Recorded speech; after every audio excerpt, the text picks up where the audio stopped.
Hey y'all. Happy Sunday. That is what today is. I remember now. Hey Maryland. Hey Mel, who just subscribed at tier 1. Mel Brooks KA. For 3 months. Woo! Thank you, buddy. It's good to see you guys. Good to see your digital representations in the chat. It's here, and I'm here. Well, I'm here on my couch. You're seeing me through the. I'm really energized today because today's an okay day, and I had a really big coffee, like really big, like actually like this, almost this big, and it's good, and it's energized my energies. All right, I'm doing good, man. Like it was a long week, it was a tough week, but you know what? We made it. We powered through it. We all did our best, and we're here now, so I feel good. Oh, dude, I need so much caffeine. I am addicted to caffeine. Most of my first jobs were in coffee shops. I worked at a Starbucks. I worked at a Krispy Kreme. I worked like fast food jobs, and I was a waiter in a restaurant. So, but there was like, again, you could have as much coffee as you want. I went from somebody who never drank coffee. Admittedly, I drank a lot of soda, to being addicted to coffee. And like, I'm in Canada, but the Krispy Kreme I worked at had American sizes. Bless y'all. So like, it was like I did the overnight shift actually at Krispy Kreme. So I would have like several like 40-ounce coffees, and they were like regular coffees with like 2 shots of espresso and like this much of like the flavor syrup. So you know there was a lot of sugar too. I was like wired. I was like mopping the ceiling. Hey Raggles. Yeah. And you know, I work a desk job, which, you know, I'm proud of my job, but it's not the most energizing thing, so I drink a ton of coffee there. So, yeah, no, I'm a very caffeinated person. And I think for me, the issue was, today I didn't have coffee until like a little while ago, so I was very lethargic. I slept in, I was like loafing on the couch and stuff. So when I finally went out to get some stuff done, because I was like, oh, I need energy, I want to stream, I don't want to be boring. So I went to the coffee shop, and I was like, can you give me like a big-ass cold coffee? Because it's a beautiful warm day outside, too, so I wanted a cold brew. And he's like, yeah, how big? It's like, big-ass. And he's like, all right, I got you, bro fam. And he gave me a big-ass coffee. And I drank it in like 10 minutes. And I was like, yeah, boy. And now we're here. I feel good. It's going to get sleepy, don't worry. I'm going to crash really hard. The court will now reconvene for the trial of Ms. Lana Skye. Oh boy, do I hope I remember all the voices I did, because I took like I haven't played this game in a week or 2. Emma didn't come back. Allow me to call the next witness to the stand. The officer in charge of guarding the evidence room on the day of the crime. Yeah, we're close to the end. This case is hard to gauge. Like, when I sent out the tweet, I was like, oh, maybe we can finish it tonight. But then I'm like, this case really, not to spoil anything, it takes on some twists and turns. Like, it's really hard for me to properly remember how long this case is, but I do know it is considerably longer, at least it feels considerably longer than the other cases. Not because it drags or anything, it just feels so much happening in this case. Yeah. Alright, let's get Overwatch out here. Witness, please state your name and occupation. Is he vaping? Me, partner? Yeah. Oh, I'm just a man, same as you, wandering the trails of civilization. Occasionally helping the elderly cross intersections when needed. Yes, we get it. Oh, I know. You're a patrolman. Glug, glug. As for my name, if you can listen hard enough, you can hear the howling wind calling it out. Jackass! Yeah, that's his name. He's not a terribly bad guy, but he's so far up his own fucking ass. Oh, you're gonna get some yeehaws in this motherfucker, that's for sure. This is what, honestly, when I stream after work, I try my best to be, like, energized for you guys. When I'm tired, in fact, honestly, you guys help me relax more than anything, and I thank you for that. For me, you had a day off, I slept in, I did some errands because tomorrow is a holiday in Quebec. You know, for me to come in here is like, yeah, let's play some video game! I'm sorry I yelled. Anyway. So this is gonna be maybe a bit different. To be exact, it's Jake Marshall, Your Honor. Howling wind? I've never heard Edgeworth described that way before. Now, Mr. Marshall, let me ask you something. You were in charge of guarding the evidence room on the day the crime took place. Is this correct?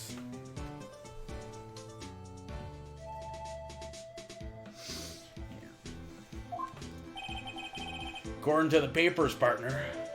Bureaucratic yeehaw. What do you mean? A desperado's soul is as boundless as the desert sands. No paper can sum it up. It's like Lucky Luke, which, if you're European or grew up in like French Canada, you might be more familiar with Lucky Luke. It's actually a comic.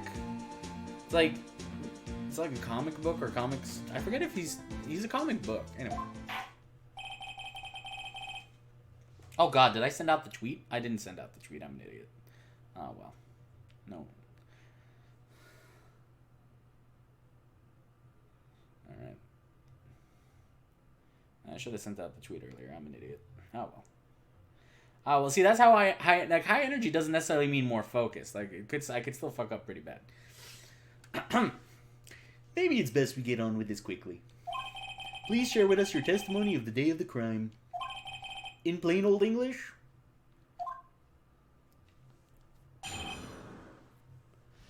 I had the tweet ready. That's the worst part. I was washing up because even though like you guys can't smell me on cam, I like to freshen up a bit. There's a soundbite. And I was like, ooh, and I thought of a really fun tweet. And I wrote it out and I saved it as a draft so that I could be ready. I do that sometimes. If something inspires me, I save it for you guys for later. I don't try to overplan these things. I don't want it to be fake, but I was like, ooh, I think they'll like this. My job was to keep a wary eye on that bone orchard. They said I was supposed to make rounds 3 times a day, but that ain't my style. Besides, the room's protected by 2 security systems anyway. If I remember right, I was at the street side saloon at the time it went down. And by saloon, I mean Wendy's. I'm just an innocent traveling man. So if you're out of ammo, it's time I hit the trail. This fucking makes no sense. I can't... hey, what the hell was that? I can't say I particularly care for your attitude. I can't say I care for your beard, but you don't see me complaining. Hey. Fucking cowboy. Me and the judge got great beards. I could spend a good 5 minutes just touching my beard on stream, like some kind of weird ASMR. Like, you guys, no, I'm not gonna do that. That's gonna be a celebration stream where I just bring my beard up to the microphone and be like, I don't even use oils, sort of thing. I am weird today. I'm sorry. Wait a minute. What do you mean by 2 security systems? I mean the security cameras and the ID card reader. Technology, yeehaw. I reckon even a cowpoke like you knows about those. Yes, well, what about the fingerprint-activated locks on the evidence lockers? Fingerprint-activated locks? What kind of newfangled doohickeys are those? Seriously, what are you, like... How old are you again? Like, you know technology. How old are you? You're 33. Actually, you know what? You know what? That might be a little... Like, this takes place in the early 2000s. Yeah, maybe you're not used to ID... like fingerprint ID technology. I don't care if he's a loner. I don't care. I don't care about it. He's not being very helpful. He's not that good with machines. Or with following orders. Everyone's got their weakness. Now don't they, Mr. Prosecutor? This one seems like trouble. Okay, Mr. Wright, he's all yours. Fuck him up.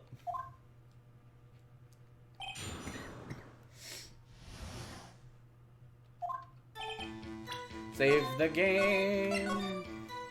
Now play the game. How exactly did you keep an eye on the evidence room? I just made sure nothing moved in the security camera monitor. That room's so still, even time dies in there.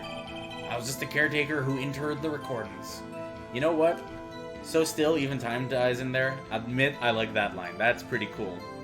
I'm gonna try and sneak that in. Like, I'll be at the office, is like, Man, you know what? Sales have been so still, time diets. And it's gonna terrible. It's not gonna work at all.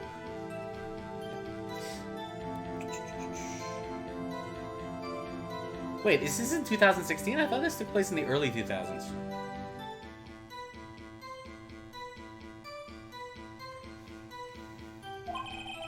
You entered them? Videos of none aren't that useful. When the time would come, I'd erase the tape. If nothing unusual is recorded, tapes are to be erased every 6 hours. Each time I'd erase a tape, it felt like I was erasing a part of my life. This guy has a flair for the dramatic, but it isn't going to do him any good. So in actuality, you don't physically enter the evidence room?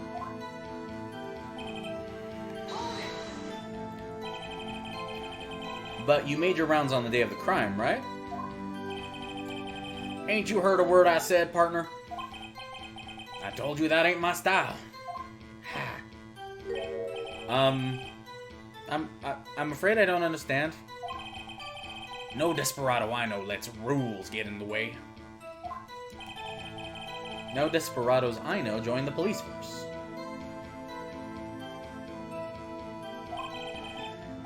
So, Officer Marshall, on the day of the crime... Just between you and me, and the jury, and everybody, I didn't set foot in the evidence room that day.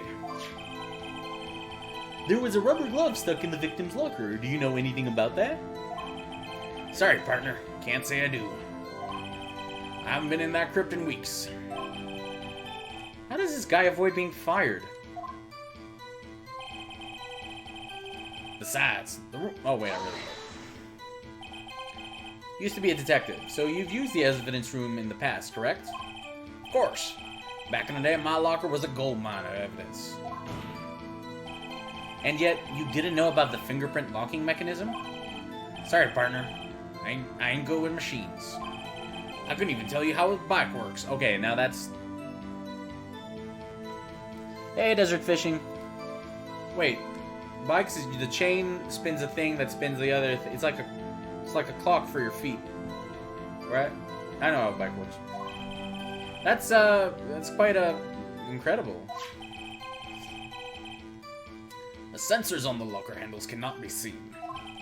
It's well known that some detectives are unaware of their presence. So that's really... Some of these detectives are just opening and closing the locker, assuming that they're not locked or something. Which is, that's troubling. Everything about this legal system, from top to bottom, is troubling. Now that he mentions it, Detective Gumshoe said something like that too. At any rate, it doesn't seem that this is relevant to the crime. Can you tell us what you were doing when the crime took place?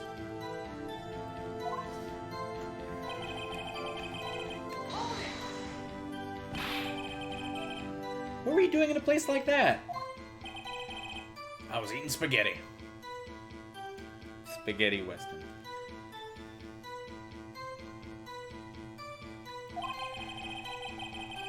Not even angel steak lunches can beat that parlor's vongole sepia pasta. Vongole sepia. Vongole means clams, I'm pretty sure. Like, that's clam pasta. Sepia... Oh, I'll have to look that up later. That's gonna drive me nuts. Do you mean to tell us you abandoned your police duties to eat some noodles? Not all desperados eat tacos, partner.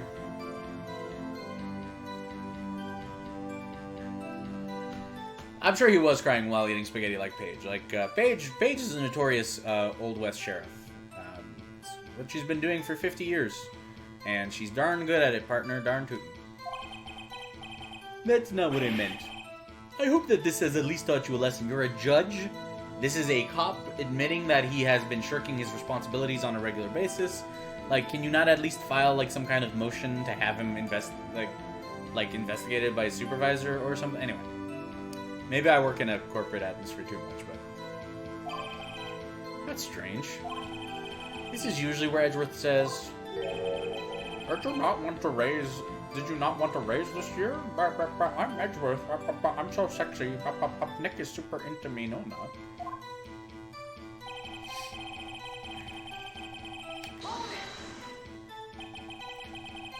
Out of ammo, Officer Marshall? That's right, partner. Or as you call it, evidence. If you plan to pin me to this crime, then you'd better draw. Otherwise, you're just wasting my time, which he does a great job of on his own. What is a Raggles clam with squid ink? That makes... Oh my god, that sounds delicious. I've only ever had squid ink pasta once, and it was very interesting. I don't think I could accurately tell you how I feel about it, having only eaten it once. I definitely need more of that. My steel horse is waiting to carry me back west into the sunset. One thing seems clear. Despite being responsible for guarding the evidence room, the witness doesn't appear to have seen anything. Texans don't take orders from anyone. Everyone knows that. Apparently your superiors don't. Okay, I have a trump card up my sleeve, so I'd better keep my cool. Before I use it though, I'd better up the ante. Oh my gosh, I completely forgot where we were at in this case, so I'm gonna have to review his testimony and the evidence. Okay. Keep it on the bone orchard. Oh wait, no. 3 times a day, that ain't my style. Besides, the room's protected by 2 security systems. If I remember right, I was at the street side saloon at the time it went down. No ammo. Okay. So let's review the evidence. Okay. I have a feeling it's going to be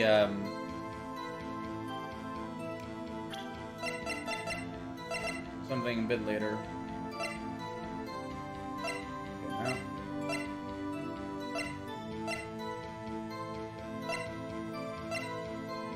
now. Let's check this. No.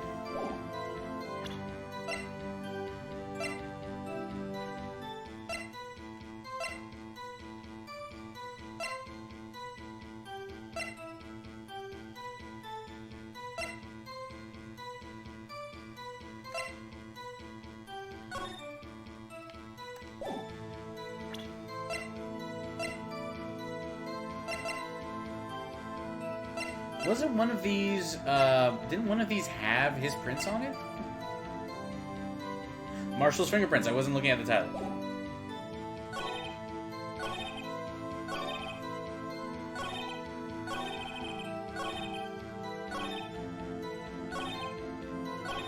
I think this is where I present his fingerprints. No, shit.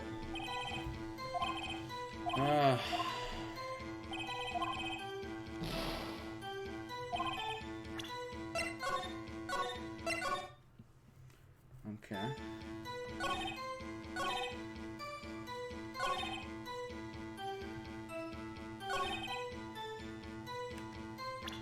Maybe it's here. Yeah, okay, well that's weird, but whatever.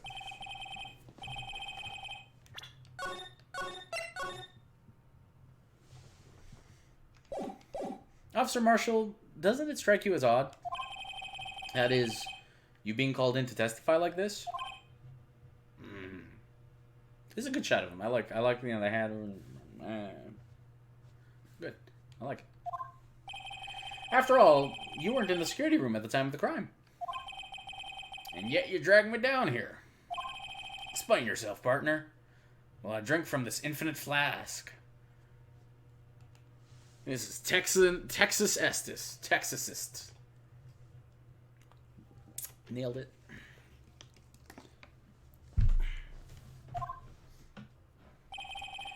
It's quite simple. You left a very large trail behind at the scene. Or to be exact, a handprint. Phoenix, one of the iconics there. Listen real good, partner. Like I said, I'm the caretaker of that crypt. I pay my respects. That is, make my rounds about once a month. It's only natural my fingerprints would be in there. Not so fast, cowboy. I only wish it were, officer.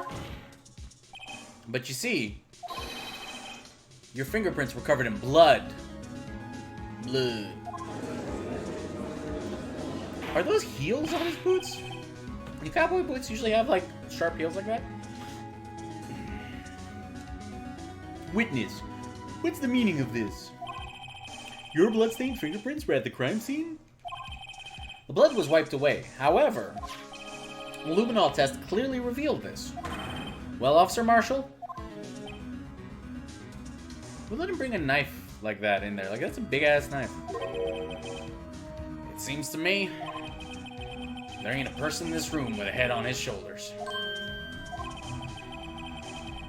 I take it you have an explanation then, Officer Marshall.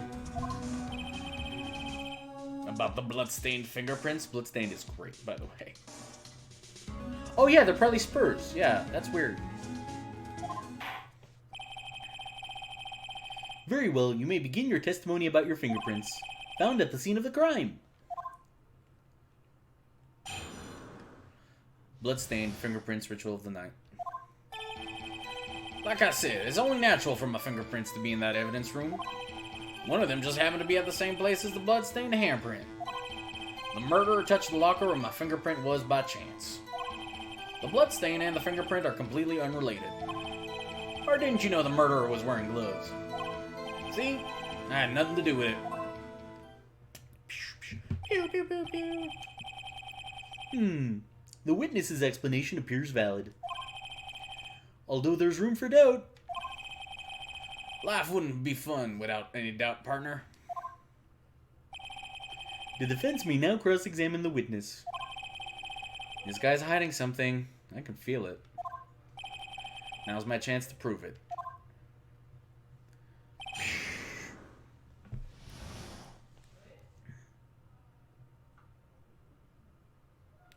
Hey, Lude. Yeah, I know. Like, this is very loosey-goosey trap.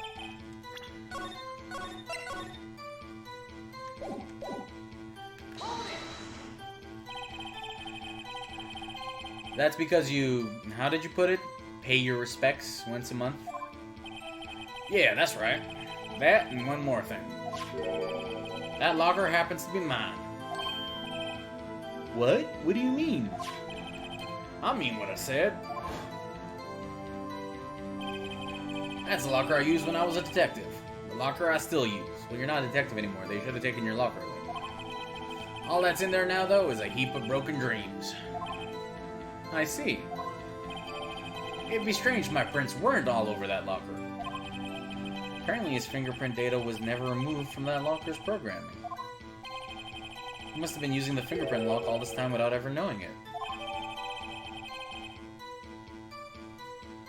Marshall's fingerprints updated in the court record.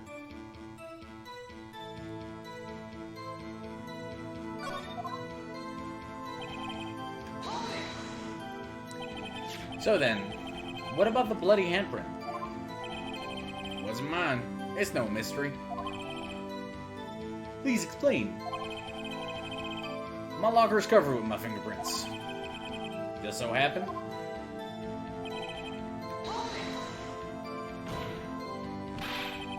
The chances of that happening are 1,000,000 to 1. On the contrary, one could argue just the opposite. The chances of that not happening are 1,000,000 to 1. Get one thing straight, partner. You ain't gonna get no reward from me with a mere You ain't gonna get no reward from me with a mere fingerprint. Nailed it. You wanna know why? Unrelated? They're as different as night and day. Kinda like cereal and cereal. One's got to do with breakfast, while the other's a tap of murder. Or number. He's right. Although seemingly alike, they're totally different. I don't see what homonyms have to do with this.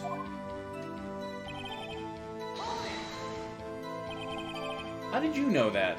See. I may be a loner, but I still do my job. I keep up with the reports. There was a bloodstain at the scene, thought to be left by the murderer. That's right. It was found on Detective Gumshoe's locker. However, no fingerprints were detected on that handprint.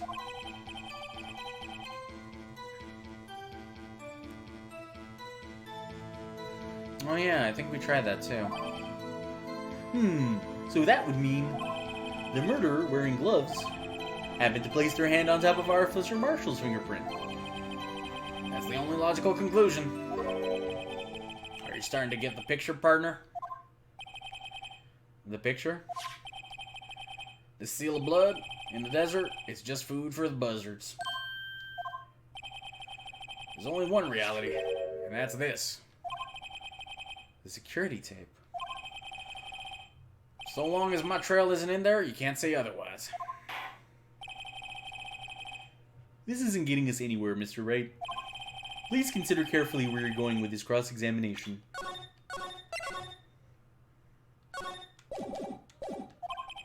Yes, Your Honor. Now then, continue your testimony, Officer Marshall. Oh, I thought he was going to do something there. What do you mean by that? You want to tie me to this crime, isn't that right, partner? If so, that video is the only direct evidence you have. But that video is next to useless. It's full of blind spots. Blind spots? Places you can't see.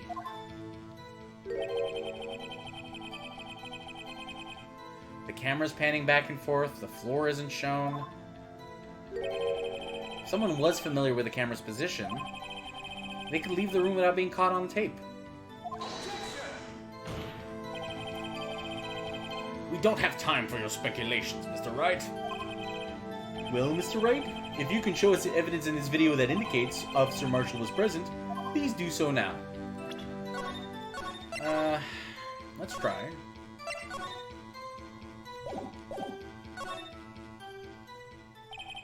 Very well. Allow me to point out your mistake, Officer Marshall. Tread carefully, Mr. Wright. You might wind up being the one making... Or you might wind up being the one making the mistake, yes. Now then, let's have another look at the video. Show us this incriminating... So I'm just gonna... I'm pausing it and I'm fast-forwarding it manually. It's easier than... So that way it's easier for me to stop it.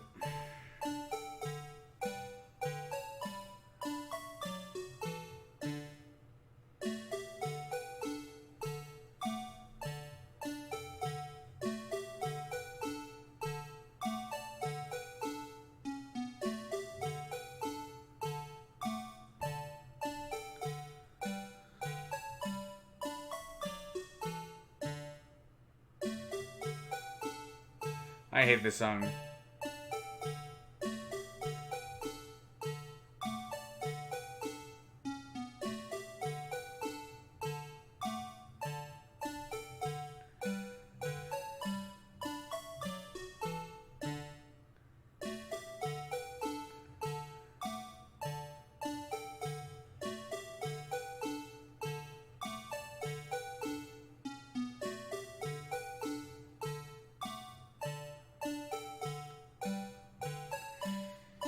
You know what's weird is... It doesn't look like he touched the locker. Let's try presenting that. Yes! Oh, wait, I might have fucked up anyway. Please allow me to apologize for my colleague, Your Honor. He gets carried away sometimes. Yes, well, this certainly isn't a first. Will you forgive him too, Officer Marshall? He's not a bad man, just a bit disillusioned. Edgeworth's getting really up on his high horse. Of course, I'm not the one to gun down unarmed boys. Oh, man. I was really excited. Hey, Ansel. I know, buddy.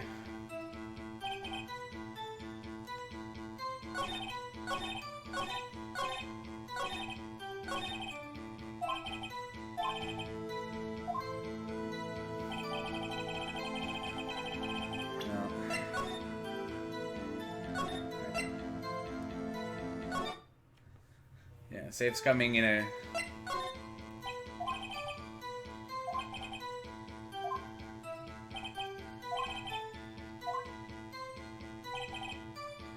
Okay, let's look at the evidence again. Okay. Natural to my fingerprints be in the evidence room. One of them just happened to be at the same place as the bloodstained handprints. The murderer touched the locker where my fingerprint was by chance. Bloodstain and the fingerprint are completely unrelated. Didn't you know the murderer was wearing gloves? Too bad it wasn't me in that video, right, partner? Oh my god. This case is definitely the hardest case of the game on several occasions. Alright, let's see here. Okay, Goodman ID now. King of Prot now.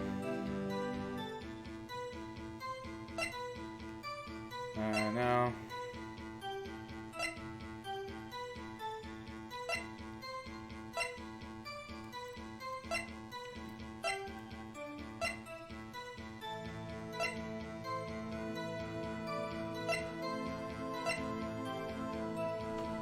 Thank you, Lude. First press case brought back.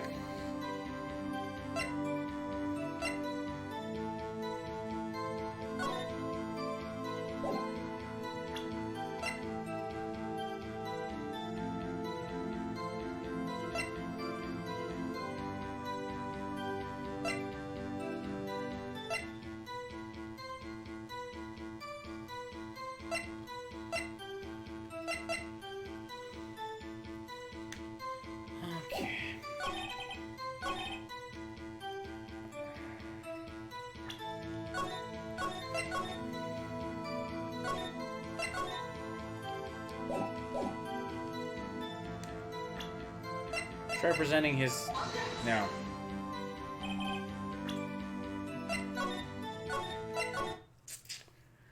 Honestly, this late into the game...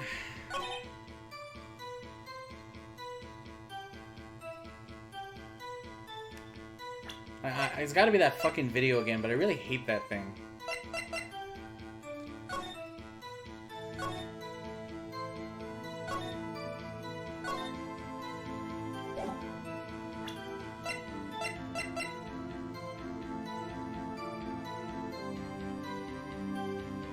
Yeah, like a phoenix, Merlin. Yeah, I get it.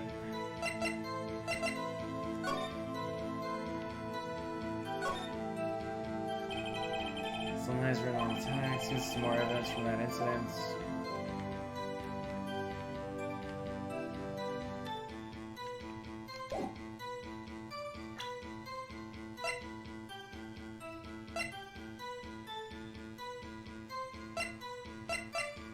Alright, let's review that video. Actually, let's look at his testimony again.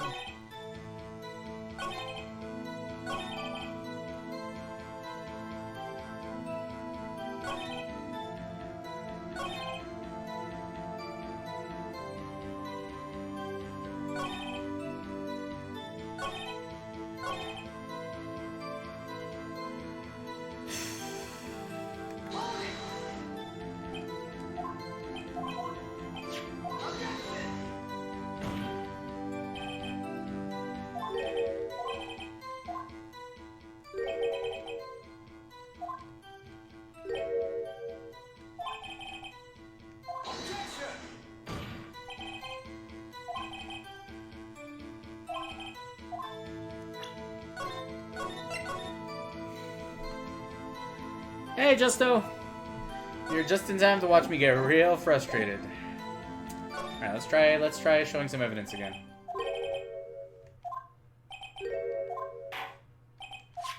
Alright, show us this incriminating evidence that says that Jake Marshall was there. I almost feel like muting the game when this music comes on.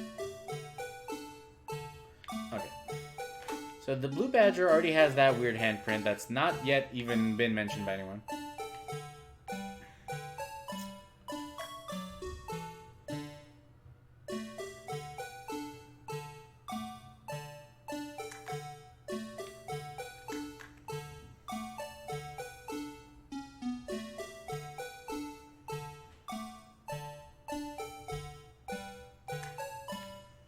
The glove falls when, and this is Goodman's locker. Actually, let's check out something in the court record.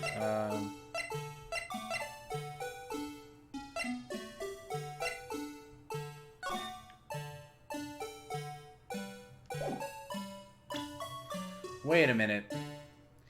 Was the Blue Badger in front of the locker? Is that why?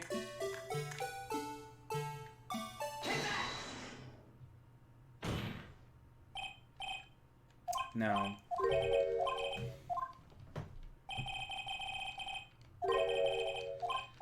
Okay, let's keep trying a few things.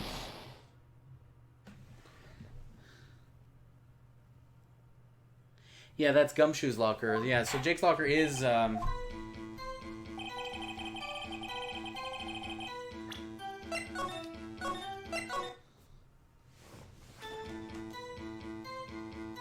beat this case once as a kid. Well, kid, I was in college. But I remember it giving me so much trouble.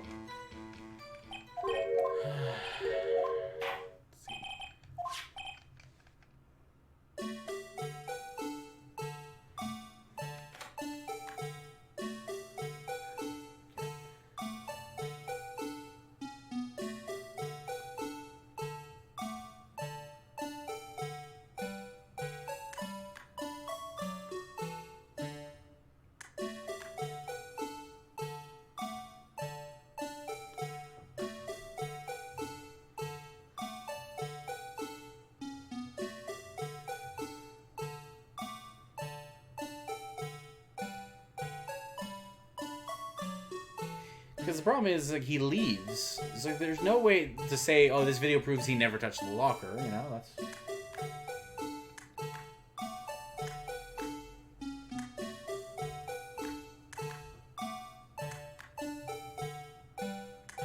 Fuggins puts up a pretty good fight here.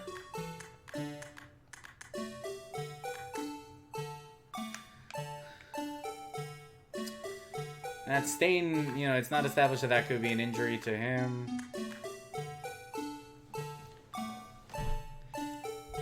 Oh, yeah. Why would they design the camera to be like this in this game where it shows that the legal system is woefully corrupted and incompetent? Or both.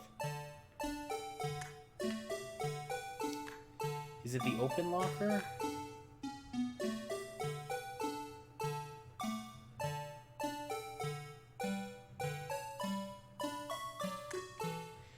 Is it this thing?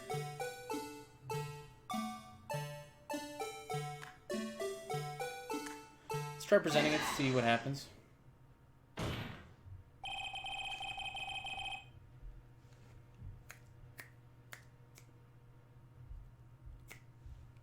I don't know what this is, but it feels good.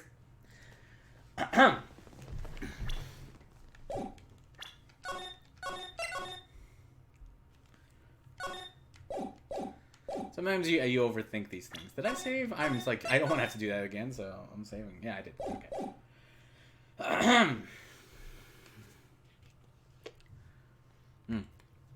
Sometimes Phoenix Wright games are like that. Sometimes you got to present evidence that you don't expect in places you don't expect, or click on things you don't expect. The game, to its credit, has so few moments like that. Like, most of the time it's like, oh, it's got to be that, or it just, you know, makes sense. So, you know, it can be forgiven at those frustrating moments like, this doesn't make sense, but whatever. I guess that's the answer.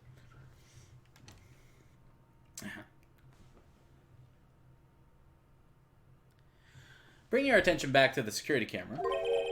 Is a mistake I'm afraid you'll soon not forget, Officer Marshall. The days are short in Texas, and so are our tempers. Could you sum up what you have to say in 8 words or less? Did you invent Twitter, Jake Marshall? Very well. You can clearly be seen in this video. Fucking perfect. Boop. Exactly 8 words. Not bad, partner. The key lies in a certain locker shown in the video.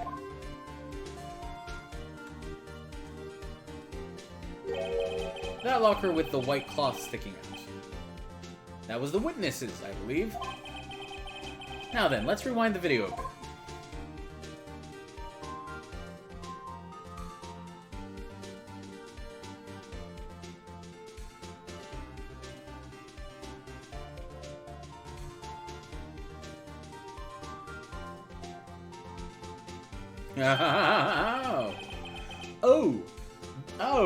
Oh, Von Karma's here. Oh, the white cloth, it's gone. What's the meaning of this, Officer Marshall? When the crime took place, the white cloth wasn't there. Then it suddenly appeared. There's only one explanation. Officer Marshall, you were in the evidence room at the time of the crime. What's more, you opened your locker when the camera was turned away. Order, order! It would seem that that's the only... Hold your horses! Sorry, partner. But you got the wrong man. So what if my locker was open? That doesn't mean I'm the one who opened it. Yes, it fucking does. The murderer needed to hide something, so he opened a locker and stuck it in. It's not my fault he happened to choose mine. You really don't know about the fingerprint sensors, do you? Why is everyone staring at me like I'm a wanted man? Or some kind of idiot who don't understand technology that was just presented to me 5 minutes ago in this trial? This guy isn't just playing dumb. He really doesn't know. I hate to rain on your parade, but you're the only person who can open that particular locker. Oh yeah? I call your bluff. He's terrible at poker too. Marshall's dumb.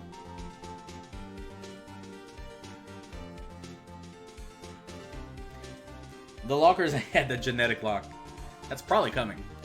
Yeah, they're about to explain why Marshall is so dumb. He's going all in on this.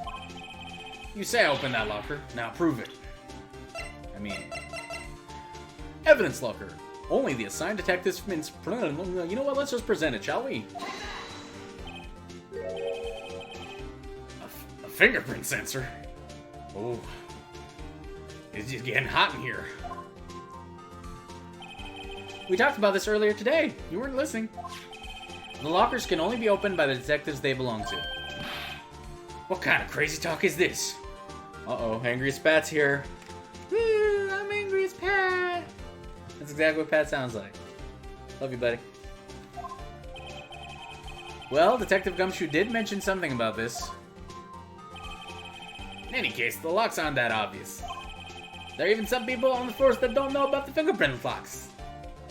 Shoulder jiggle. So, Sheriff, what do you have to say in 8 words or less? Oh, look at that jerky. And he's eating jerky. I only got 1 word for you, partner. No! That's terrible, then. Pat is one of my best friends. I hope you guys see him on camera one day. He actually appears in one of my first streams for Destiny 2, and I think from there he started streaming on his own. You should check it out. Order, order, order. It sounds so weird when I say it 3 times in his voice. Witness, explain yourself. If this is a joke, it's the worst I've ever heard. I assure you this is no joke, Officer Marshall. Now then, please tell us what you were doing in the evidence room at the time of the crime. It's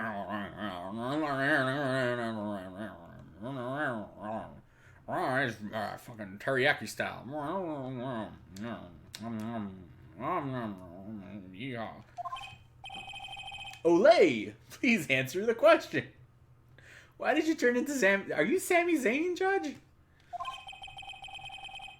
What is he now, a bullfighter? That's like El Generico. That's alright, Officer Marshall. I believe we can figure out the rest from here.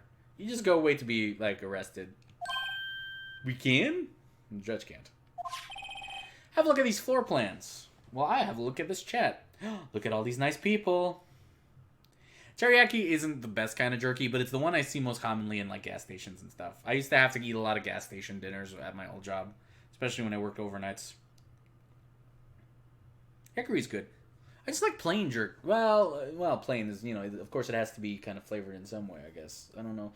I had bacon jerky based on a friend's recommendation for the first time like a few weeks ago. That shit's amazing. There is no place for someone to hide in the evidence room. Maybe in one of the lockers if you're Pat. Yet Officer Meekins didn't see Officer Marshall. If that's so, then where was the witness? It seems Mr. Wright has an answer. That's right. It's the only possible conclusion.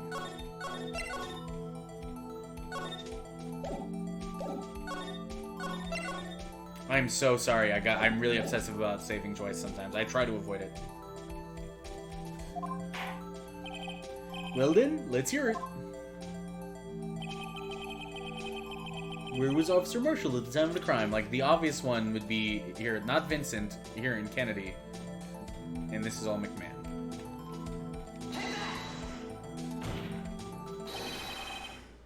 Officer Marshall was standing right there. So Officer Meekins didn't notice him standing there. It's almost as credible as Meekins' warp theory. Oh, no? Okay.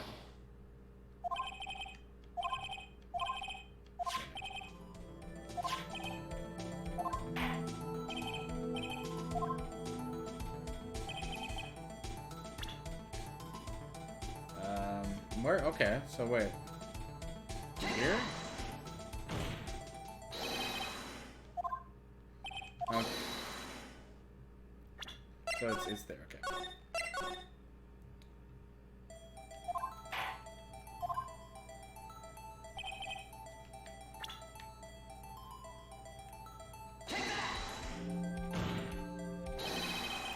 Officer Marshall was standing right there. There, but that's where the victim, Detective Goodman, was. Correct. Unless the man wasn't Detective Goodman.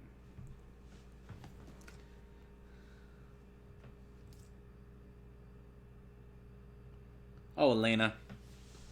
Clumsy, clumsy Elena. That's what we call you. Old Spilly. Spillena. Ah, Spillena. I believe the victim in this video is Officer Marshall. It was you, dressed up like Detective Goodman. But that's preposterous. Officer Meekins witnessed the detective at the crime scene. Once he saw the man's face, he'd know for sure. Might I point out, though, that Officer Meekins did not know Detective Goodman? He also testified about the man's reaction when confronted. When I entered the evidence room, I asked him to show him his card, sir. Yes, and how did Detective Goodman respond? Oh, fucking Meekins. He suddenly pulled a knife on me.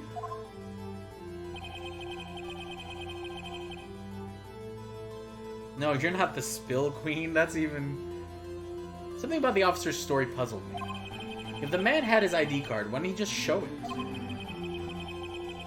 Yes, he would have needed it to enter the evidence room, so he must have been carrying it. Well, the picture on the ID card... Do they have pictures on them?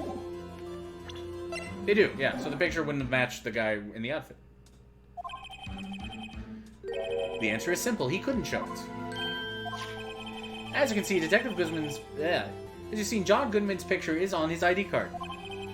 Oh, I get it. If he showed that, his cover would have been blown. Officer Meekins would have realized that the man wasn't Detective Goodman. Do you have anything to say to this, Officer Marshall? Hickory. You've got quite an imagination there, partner. We got a term for that. It's called circumstantial evidence. Circumstantial evidence? He's still denying it. You're gonna have to do better than that to break a detective. Ex-detective. Unless you have hard evidence proving I dressed up as the victim. I can't say I particularly care for your uncooperative disposition. I can't say I care for your beard, but you don't see me complain. That's the second time you use that. Not cool. Fucking yeehaw, jackass, motherfucker, spaghetti western bitch. Well, Mr. Wright, do you have any evidence proving beyond a shadow of a doubt? Ooh, yeah, that's gonna be tricky. Officer Marshall dressed up as the victim? Well, who am I kidding? I don't have anything like that. I can see the fear in your eyes, partner.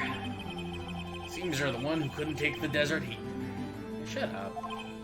Ah, this can't be happening. It's so obvious he's the one. What can I do? Oh? It looks like your lack of experience has finally been exposed. I'll pass on to you what someone told me when I was just starting out. When you've run into a wall with no place to go, return to the basics. The basics? CQC? For me, that would be what Mia used to tell me. Phoenix, try thinking outside the box. The Xbox. I shouldn't look for proof that Officer Marshall was in disguise. But rather, I should look for evidence that came about because he was in disguise. Why do you think this locker was opened in the first place? What do you mean? There's no reason for Officer Marshall to open his locker at the time of the crime. Yet he did, despite the chance it might be discovered later as it has been. Yes, man. Which means he didn't originally plan to open his locker.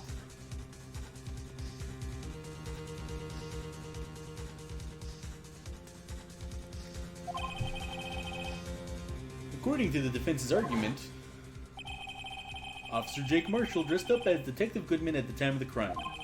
And after the crime was committed, he opened his own locker for some unknown reason. The fact that a white cloth is sticking out of the locker seems to indicate that he opened it in order to put the cloth inside. So, just what exactly is this piece of cloth? Perhaps the video is the key to all of our unanswered questions. Okay, I have a feeling it's gonna be the bloodstain on the arm. I don't have any evidence, so this video is my only shot.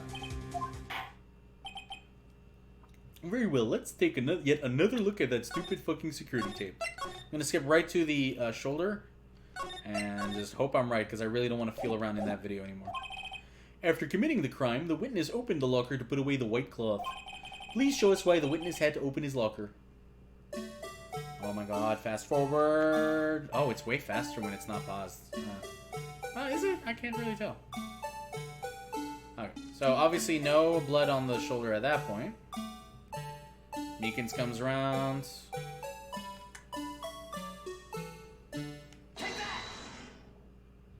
No, I pressed the wrong button. I pressed the wrong fucking button. Sorry. I got excited. Alright. I'm so sorry to fuck. Oh my god, I'm sorry, guys. I'm getting a little trigger shy. I'm so. Trigger shy? Trigger happy. Now I'm talking like a stupid fucking cowboy. Oh no, the coffee crash. It's happening now. What is this?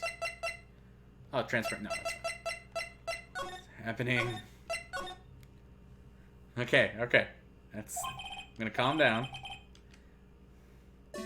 Fast forward is A. Pause is B. Fucking hate this music. I think that's why I'm rushing, to be honest. Okay.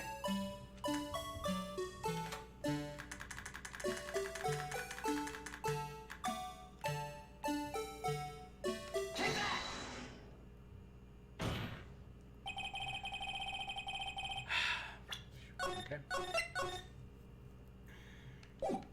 For some reason, you disguise yourself as Detective Goodman and entered the evidence room, though I don't know to what end yet.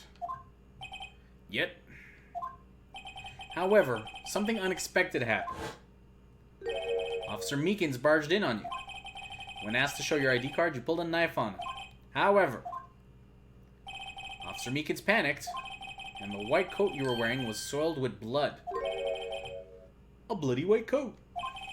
You couldn't just walk out like that, so you hid the coat in your locker. Not bad, partner.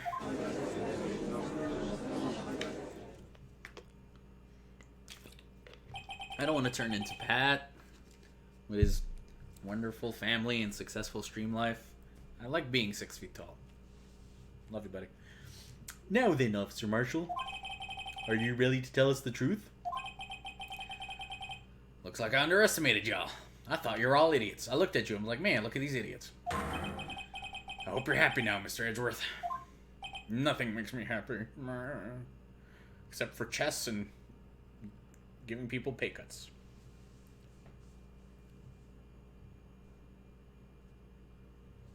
Pat has a soul. Shut up, guys. We joke a lot, but I don't have a more loyal... I have a lot of loyal friends, and Pat is... Man, I have good friends. That's nice. That's a nice thing to think about right now. And Pat is definitely one of them. That guy, and especially when the chips are down, I can count on him. Also, you've seen him with Elmo. Nobody with no soul doesn't, like, kiss a baby that dramatically. 2 years ago. If you were only half as persistent then as you are today, y'all wouldn't have to be here now would we?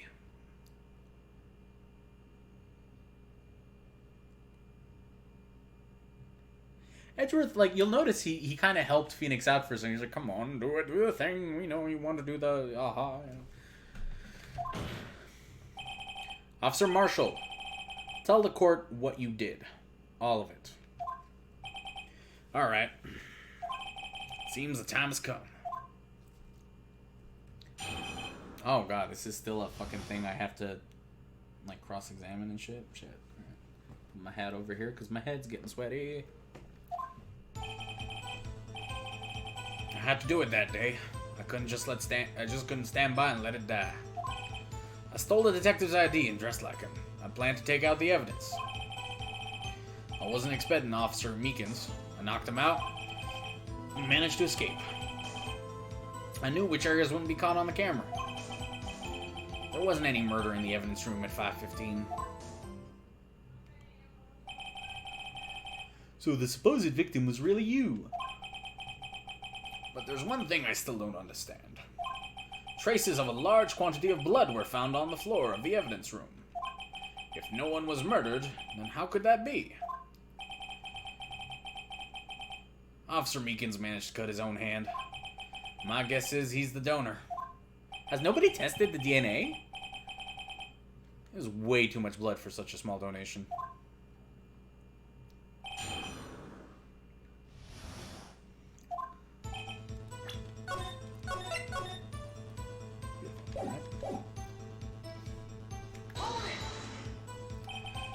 When you say, sorry, I didn't mean to. Phoenix randomly imitates people. When you say it, you mean, do you even have to ask, partner? Yes, on 9 incidents. 2 years have passed since that case was closed. It was going to completely end with the transferal that day. Not if I have anything to do with it. That incident's not over. But what did you hope to accomplish by sneaking into the evidence room? When a case is closed, only the case's lead detective can look through the evidence. I wanted to have a look at it myself one more time. No matter what the cost. I don't care what anyone says, partner. That case is mine. Alright. But Officer Marshall wasn't in charge of that investigation. Why does he care so much about it? I know why. That day was my last chance. That's why... Why did you disguise yourself as Detective Goodman? If I didn't make it look like Goodman was carrying out the evidence transferal, I'd be arrested for stealing evidence, which wouldn't get me anywhere. You will be arrested for stealing evidence. Yeah, Maryland, you get it. So you did this to fool the security camera. And the detective's ID card? I stole that the morning of the incident. So that really was why Goodman started filing out that lost item report. I returned his ID card. I left it on the floor in the prosecutor's office parking lot. The ID card I found was left there by Officer Marshall. So essentially, you managed to succeed despite your lack of foresight. What do you mean, partner? I mean the fingerprint-activated lock, of course. No matter how well you disguise yourself, you can't change your fingerprints. Under normal circumstances, you wouldn't have been able to open that locker yourself. But he could because a rubber glove just happened to get stuck in the door. That's kind of nuts to think about that. That plan would have failed completely if that glove wasn't stuck in the door. That means Detective Goodman must have opened the locker before Officer Marshall.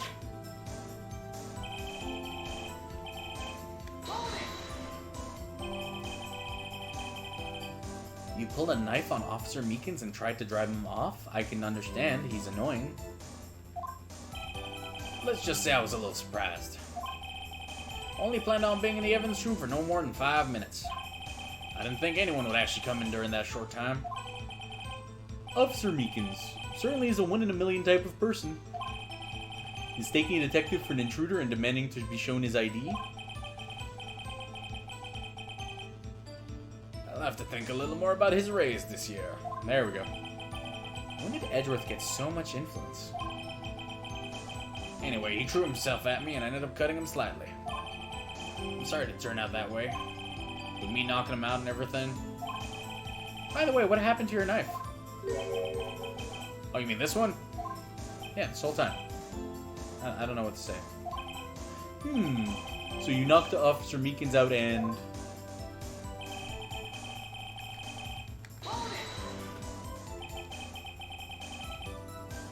So you did your research beforehand. Those who go into the desert unprepared don't live long, partner. I didn't think it would make a difference, though.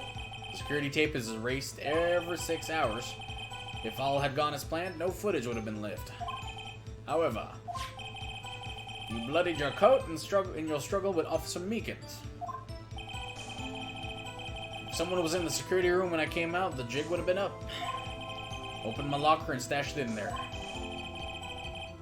What was Officer Meekins doing during that time? What else? Sleeping like a baby. So what you're saying is on that day, there wasn't any murder in the area. But the blood found at the scene certainly indicates a crime took place. What are you, blind? The victim shown on that tape is me, and I'm not dead yet, partner. So you stole the evidence from the locker? Actually, no I didn't. Why not? When I opened the locker, the evidence was already gone. What? Mr. Edgeworth, where is that evidence? It's still missing, Your Honor. Detective Goodman's locker was already empty. Someone else stole the evidence. Officer Marshall, may I ask you one thing? Fire away, partner. It's a free country. I'm not sure which country it is, but it's a free one. Just remember, I'm also free to decide whether or not to answer. Why did you do this? Stealing a detective's ID, injuring a police officer.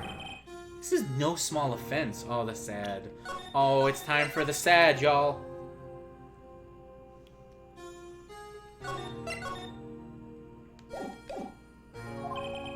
Moreover, you're an officer yourself.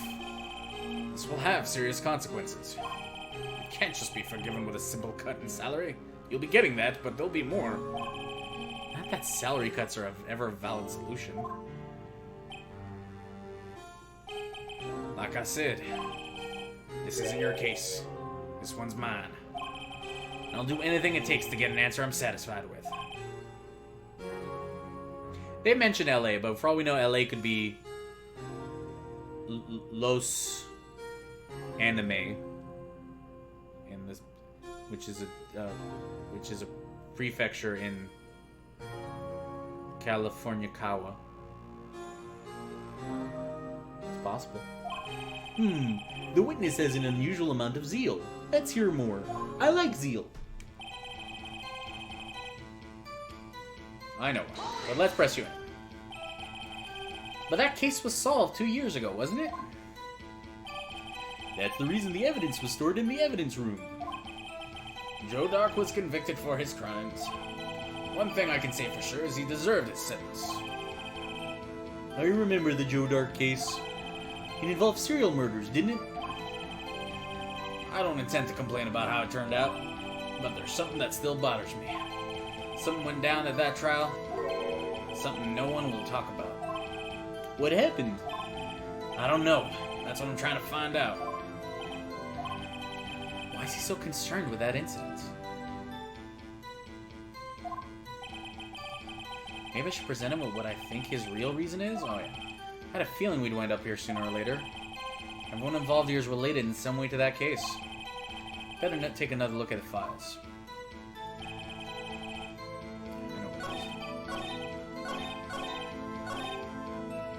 I know why, buddy. And it sucks. Like, as much as I'm on Marshall, you know, if I went through something like that, I'd be really upset, to put it mildly. So, because they'll ask, what page is it? Crime, serial murder, victims. Neil, there we go. Page 3.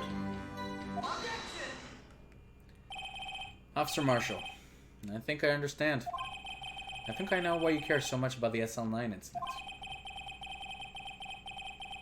Sounds like you've been sipping too much cactus juice, partner. I have the SL9 incident file here.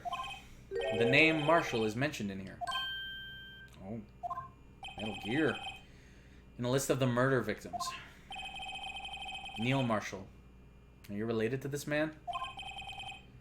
Neil Marshall. Yeah, I'm sure you've heard the name. 2 years ago, you received the same lousy prosecutor award you got. What? A prosecutor? You must be talking about the King of Prosecutors Award. Now I remember. Prosecutor Neil Marshall, yes. I hated him. He handled the SL9 case before I did. That's right. He was killed. And the case fell into your hands. But what's his relation to you? He was my brother. F. That sucks, man. I can never imagine losing my brother, man. Also, his hat is adorable. Look at that little bear. It's so much smaller. I like his hair more, too. He's got a weird cowboy Sonic the Hedgehog thing going on. He was investigating the murders with Damon Gant, the then Deputy Chief of Police. The group of detectives I was part of worked under them. We were desperate to prosecute the killer. Good lord, look at this evil dude. Joe Dark. Kind of looks like Victor Zsasz a bit, or kind of a Joe Napier. Like, very much this guy would fit right into, like, Gotham. My brother fought Dark and was killed. That was the first time Dark left behind any evidence. That was all we needed.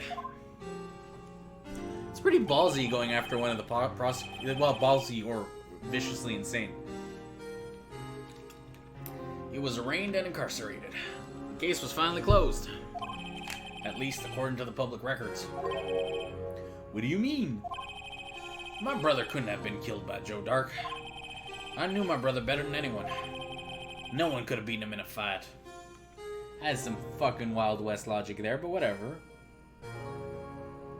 Yeah, Victor Zsasz with hair, basically.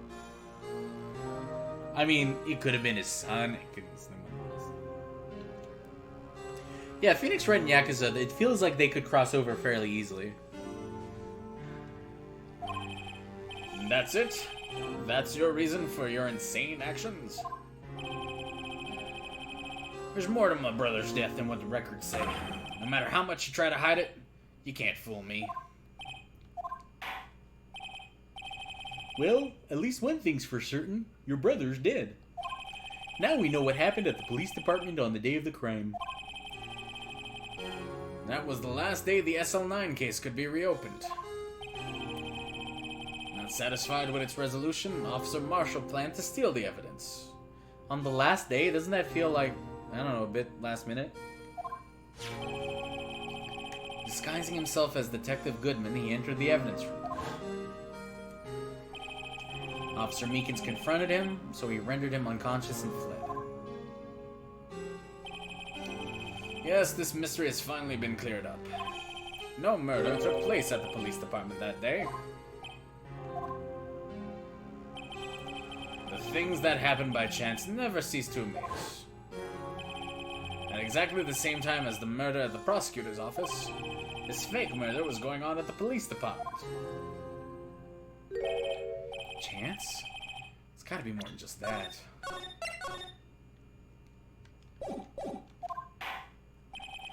So if no one was murdered at the police department on the day of the crime, that means the murder in the prosecutor's office parking lot was the real one. Which in turn means only one person could have committed the crime. Chief Prosecutor Lana Sky. Ooh. He's dead, Jim.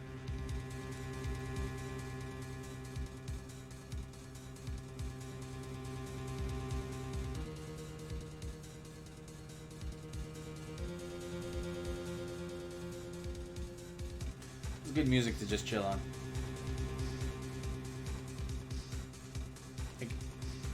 Does anyone have like? There should be like a club that just plays like video game music. There's got to be. There's got to be like some barcade that does that.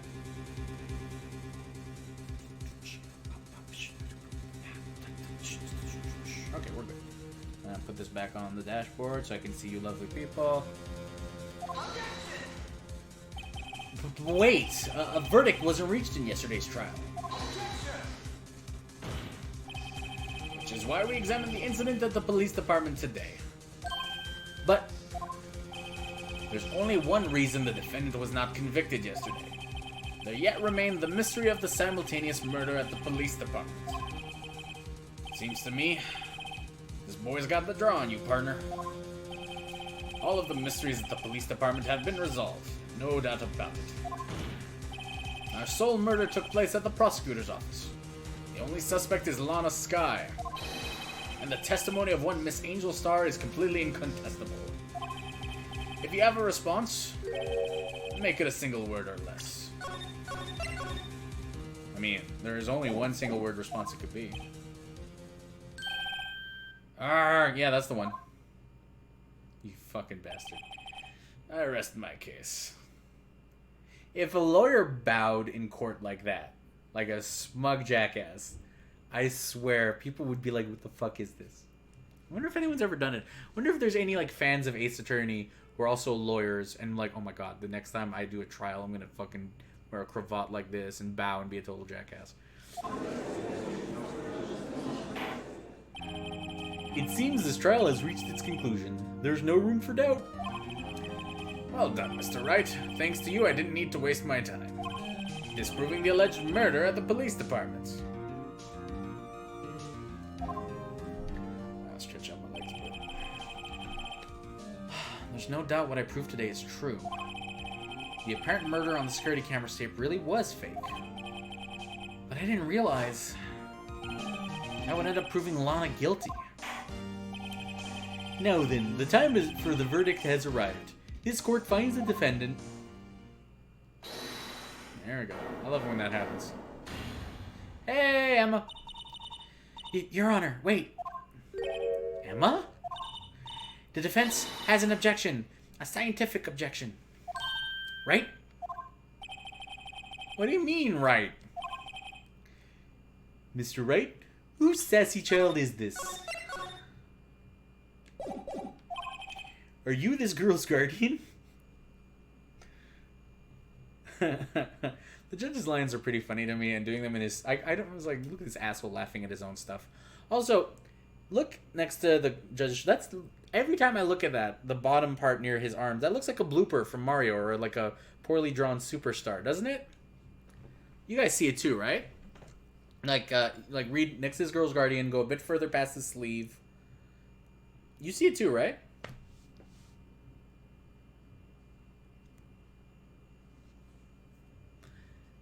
Oh yeah, it does look like a face. That I've never noticed. It does look like there's a weird like face above the judge, like a really angular one. Anyway. Your Honor? Oh, in a sense. Please, Your Honor, all I'm asking is for a minute of your time. Please hear me out. Mr. Edgeworth, please. I'm your biggest fan. I don't want to leave any loose ends. You want a minute? I'll give you 3. Wow, that's really generous. I was kind of in shock. I mean... Finding out the SL9 incident referred to the Joe Dark killings. Now that she mentions it, the names of both Sky sisters were in that file. But that's when I figured it out. I mean, what Officer Marshall was trying to do that day. So I knew his fingerprint had nothing to do with the crime. That left only one thing. The other handprint. You mean the traces of blood found on Detective Gumshoe's locker? But no fingerprints were found on it, right? No, but I figured if I examined it scientifically, I'd be sure to find a clue. So, I ran over there and I looked at it again. So you did find something? Dramatic save... No. Huh? Sorry. I guess I'm not much of a scientific investigator after all.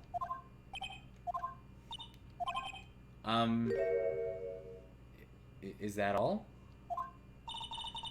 Please don't be mad. I'm just a high school student. Look at this. This is the face of a high school student. What are you guys talking about?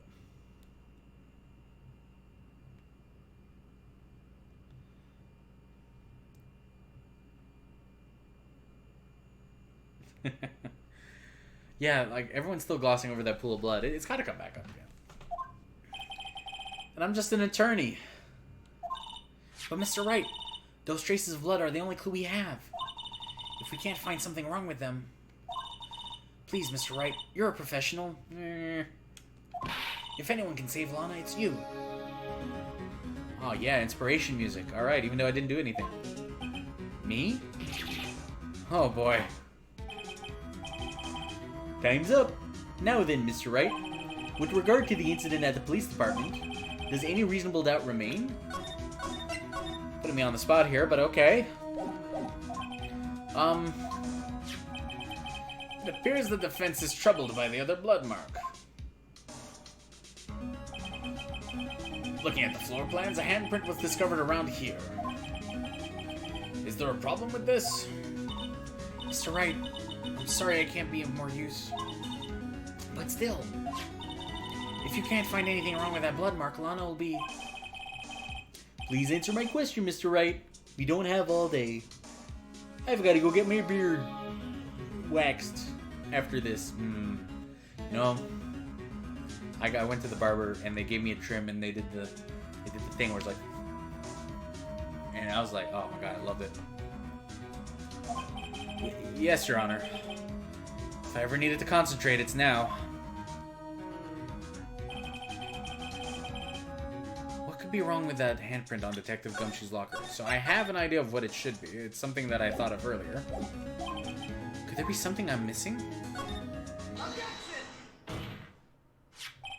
His handprint left at the crime scene clearly shows a contradiction.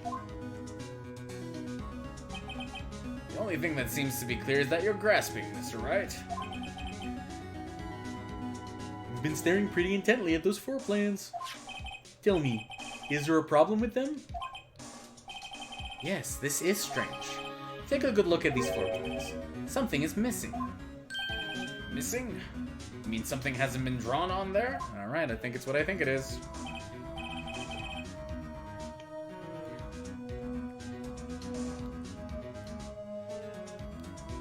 Concentrate, concentrate. If this were one of the new games, you know what concentrate would mean. It'd be that big whooshy thing. We'll get to those someday, I guess. You completely changed the meaning of the blood mark. Yeah, I know I missed the first half. Sorry, guys. Let us pray the defense isn't simply trying to buy time. Very well, Mr. Wright. With all this evidence here, there's gotta be something I can use. The question is, which item can prove something is missing from the floor plans?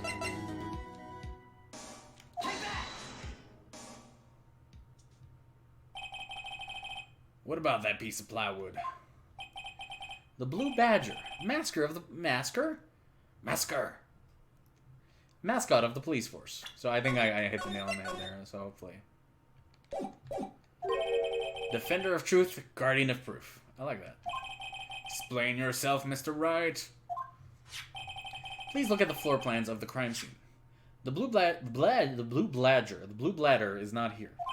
So watch what happens when we put him in. This is where he was dancing at the time of the crime. Well, what? Ah, he sees it. Grasp! That's right. So long as the blue badger... Oh my god. So long as the blue badger is dancing here... It's hot in court. It would be impossible to place a handprint at the spot on the locker.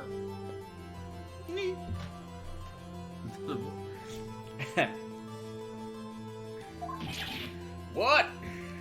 Incarnation. Oh, good, Emma's drawn in there. So that means... just what exactly does that mean? It means it can't be done.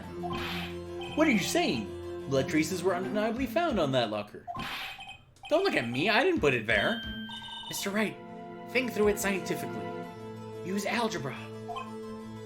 Emma, stop saying that. On that afternoon, Officer Meekins was the one who brought the Blue Badger to the evidence room, right? After he put it down, it would have been impossible to leave a handprint on that locker. Well, I wouldn't say impossible, but probably really tough. So that must mean this blood mark was left there before the Blue Badger was brought in. Didn't say Bladger this time. Just one moment. I will not allow such far-fetched... Oh, boy. I thought I was having problems with Badger. I will not allow such far-fetched balderdash in my courtroom. It may sound far-fetched, Your Honor, but I assure you this is not an exclusive Pokemon. But it's the only possible explanation. On February 21st, in the police department's evidence room, blood was spilled not once, but thrice. Twice. But how? One time was captured on this tape, taken by the security camera. Officer Meekins cut his hand, from which a trivial amount of blood fell. Oh boy. Oh boy, kids. Oh boy, we're having some real problems with pronunciation and enunciation theory. The problem is, the other time. Someone bled prior to the struggle being shown on this tape. It had to have been Detective Goodman when he was really murdered. I'm not... Okay, I'm actually excited. Like, I know it looks like I'm yucking it up a bit, but, like, 99% of this excitement's legit. This game gets me pumped. Especially this music. There's a future game where they flash back to this game, kind of, and because the music is a little different in every game. They're all amazing. But I think in Apollo's game, in Ace Attorney 4, they flash back to just like a generic courtroom scene with Phoenix and Edgeworth, and this game plays for the first time, and it's the first time you hear it in one of the games for years. And I lost my mind. I'm there playing my DS on the bus and being like, oh! I just like losing my goddamn mind. I love this music, and I love this series. I keep saying it, I'm sorry. I just want you guys to know this is not artificial hype. There's a reason why I chose to play this. Love it. That's ridiculous. I refuse to accept your absurd claim and substitute it for my own. The murder portrayed in the security tape has been proven to be a fake. However, that does not explain the blood mark found on this locker. Or, you know, all the huge boxes. So then, assuming this murder you purport really happened, when did it take place? I demand you show evidence that proves when it occurred. Ugh, that's gonna be tough.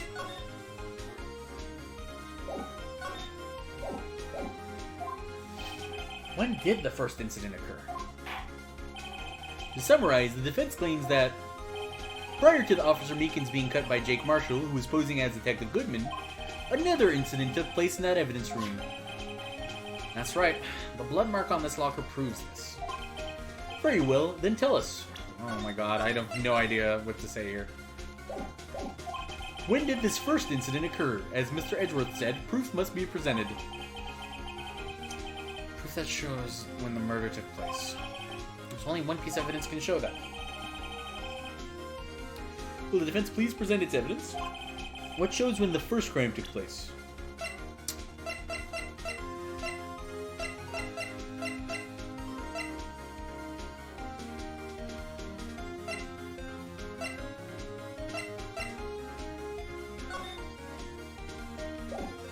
Let's give this a shot. I think it's this. If the crime took place inside the evidence room, then the killer would have had to enter it. And in order to do so, an ID card would have been required. An ID card? Oh! The ID card record.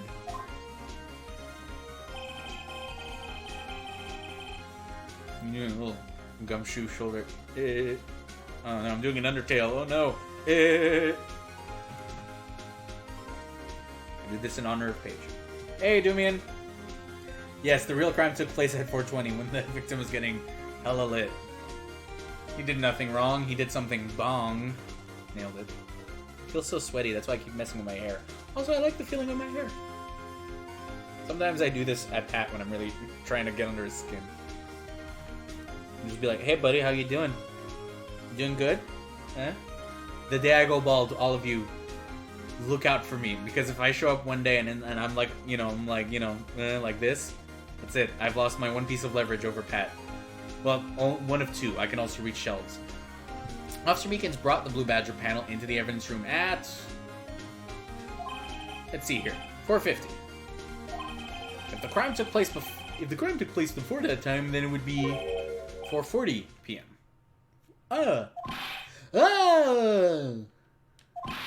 Miles Edgeworth, just what have you done? I never would have figured you had the nerve, boy. Drop the act, witness. It doesn't take a lot of thought to figure out it couldn't have been me. Nope, I ain't getting it. I'm gonna make you squirm. I'm afraid I don't understand either. It's clear from the luminol test that the blood was there. However, when the second crime took place, both Officer Meekins and Officer Marshall failed to notice the blood. That means the blood from the first crime was wiped away by the real murderer. I would have just had 10 minutes to murder the victim, carry his body away, and clean up the blood. Unfortunately, that's physically impossible, even though I constantly say, gotta go fast. That is my catchphrase. That would mean the crime must have taken place before Mr. Edgeworth entered the evidence room. Let's look at that chart again. There's only one other card number remaining. 7777777. Talk about a lucky number. But wait, that doesn't make any sense. How could Detective Goodman have entered the evidence room? Since there's no record of his card being used beforehand, he must have entered along with the real murderer. That's the only plausible explanation. He went in with Mr. Lucky Sevens. Mr. Edgeworth, please look into this ASAP. Find out whose ID number is 7777777. That's 17 too many, Your Honor. Unfortunately, I'm unable to look up the owner of that ID card. At least, at present. What? Explain yourself, son. The ID number... seven sevens. Belongs to someone with a rank of captain or higher. Someone who is a so-called executive officer. We don't have the authority to inquire such a person's identity. That's ridiculous. Just how... I'm not finished talking, Mr. Wright. There is one situation in which we can be granted such authority. If an official charge is filed against an executive is accepted. An official charge? You're all alike, aren't you? With your cover-ups and your forgeries. That's how the prosecutor's office operates. I take pride in my work, Officer Marshall. I would appreciate if you would keep your slander to yourself, guy who rarely ever checks the evidence room.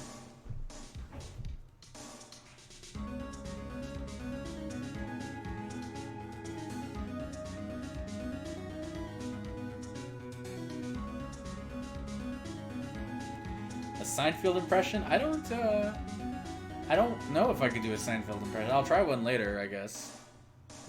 If a new character shows up, I don't know if there's gonna be any new characters. Slander, is it? Okay. Let me ask you a question. Yes? No, not to you. To her. The defendant sitting over there. Your own little executive. Lana? Lana. Don't be stupid. She's been charged with murder. Of course we've looked up her ID number, and it's not all sevens. Don't play me for a fool, partner. That's not what I want to ask. All I want to know is one thing. About that incident. The SL9 incident? Answer me this, Chief Prosecutor. In that trial 2 years ago, did you really only use legitimate evidence? Oh, hi, I'm here now. Do you need the witness to repeat his question, Chief Prosecutor? I heard him fine, Mr. Edgeworth.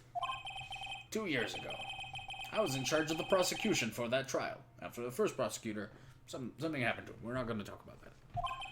At the time, we felt the powerlessness of the law.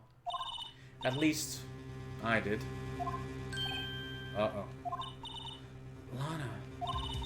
I became a prosecutor in order to suppress crime with the law. But before I realized it, we were the ones being suppressed by the law. Defendant, just what are you saying? Because for all the fucked up shit that happens in this courtroom, we're about to admit to some real high-level bad stuff here. I'll ask you again, Chief Prosecutor, now that I'm sitting on top of you, apparently. During that trial 2 years ago, It really bugs me. They should have like shots of like the defendant stand and stuff, you know. Like, but whatever. This. Did you really present all the evidence in court? Can you look me, an investigator in that crime, in the eye and say that you did? Chief Prosecutor, you didn't. I don't have to, Officer Marshall. Why won't you answer him? Ooh. Drastic crimes require drastic measures. That's just the way it is. We did what we had to, in order for him to get the verdict he deserved. But Lana, even if it involved forging evidence. This is awkward. This is bad. See? That's what I'm talking about.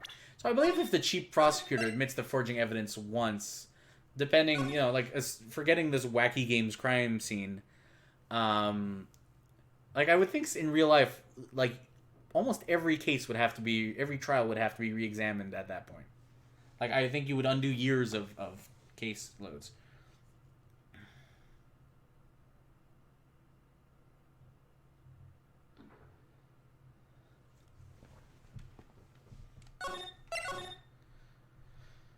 Alright. No. No! Oh, they are extra loud. This is way louder. Order!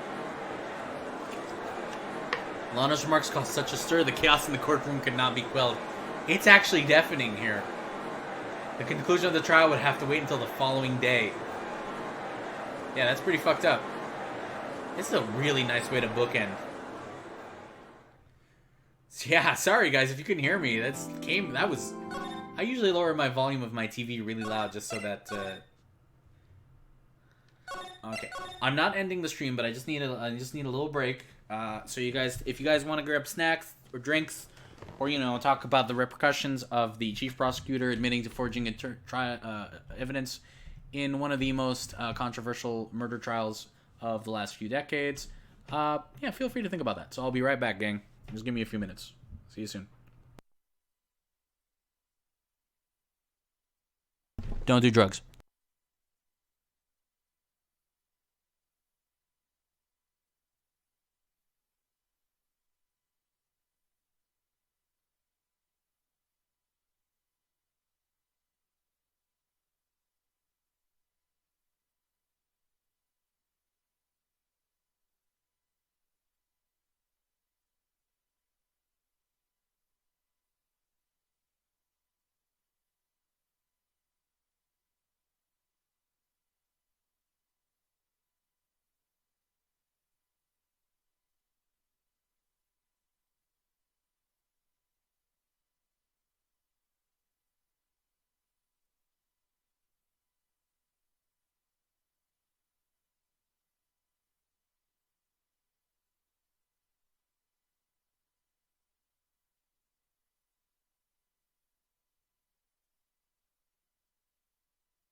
All right, we're back. I almost considered changing shirts. Like, it's hot.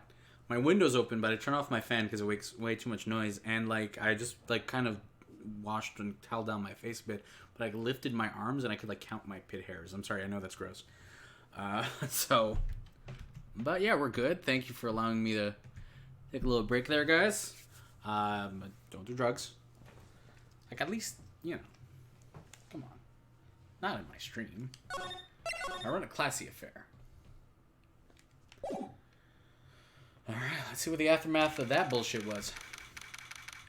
And, like, honestly, any other, like, all the other trials I think would have been finished by now.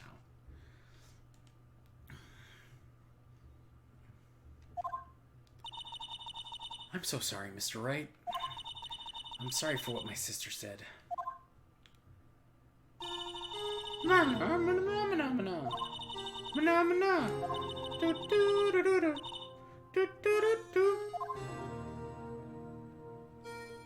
That's how it goes. I didn't know. I never knew that the SL9 incident was just another name for the Joe Dark killings. Sounds like everyone's heard about these killings but me. Yeah, Phoenix, your life before the first game is weird.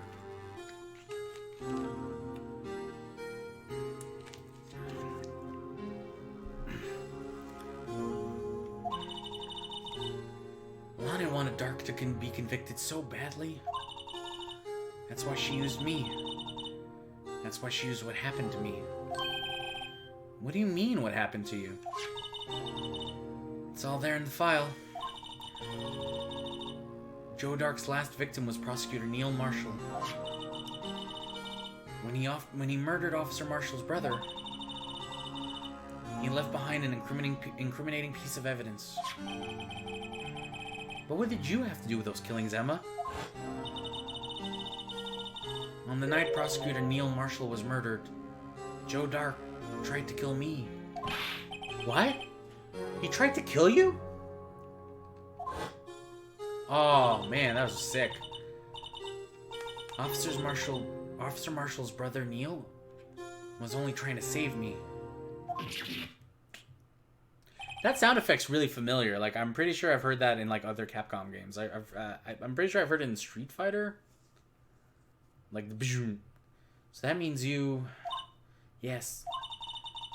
I was a witness in the Joe Dark trial. I didn't see that one coming. Well, I did. Actually, let's talk about it. It happened 2 years ago. It was right about this time of the year, too. Wait, how old are you now? Because that would have been... You were... Geez, you were 14 when you witnessed a goddamn... When you were almost murdered and witnessed a murder instead. Oh, look at the fucking Dio over here. Ho ho.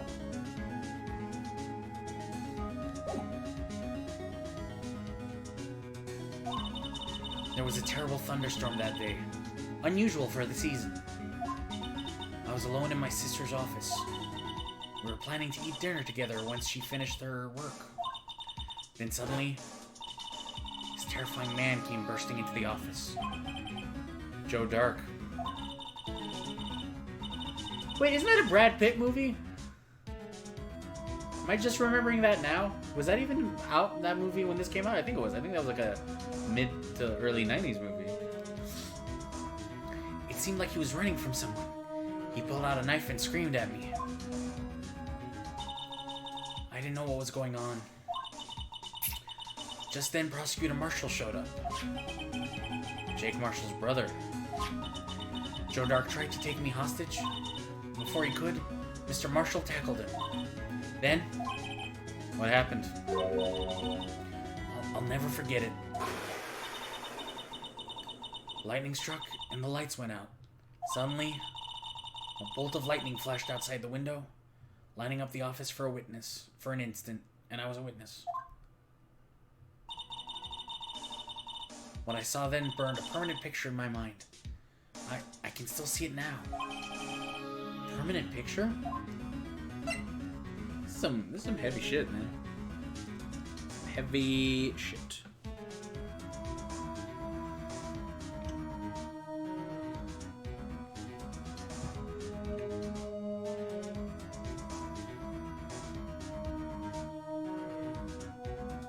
Is it a royalty-free sound effect?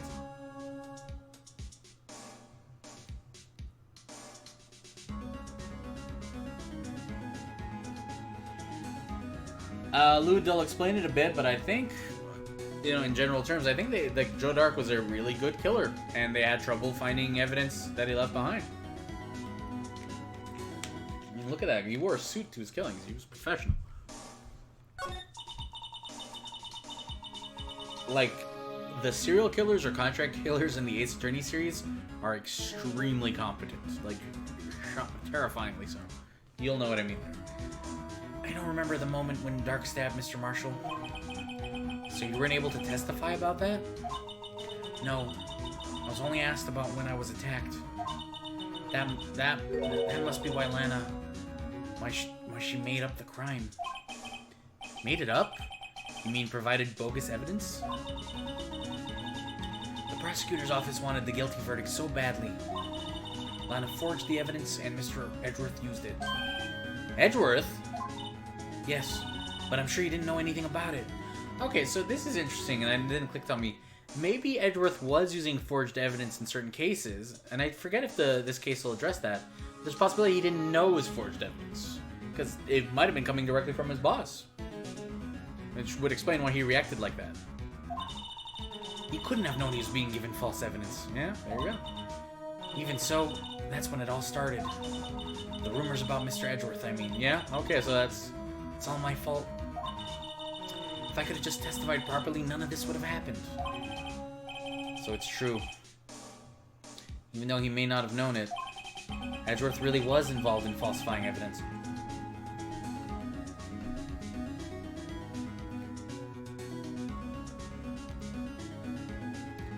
Well, this will open up a bit more, and yeah, so that's one thing I like about this series is that, you know, when there's like kind of an overarching issue between cases, it's usually resolved pretty well. Now, game to game, there's sometimes like, hey, well, why is this like this when it wasn't like this in the last game? But for the most part, the games tie themselves up internally really well. After that case ended, Lana was never the same. She became cold like she is today. She must not have been able to face up to what she did, especially not to Emma. What did you see in the instant that crime occurred?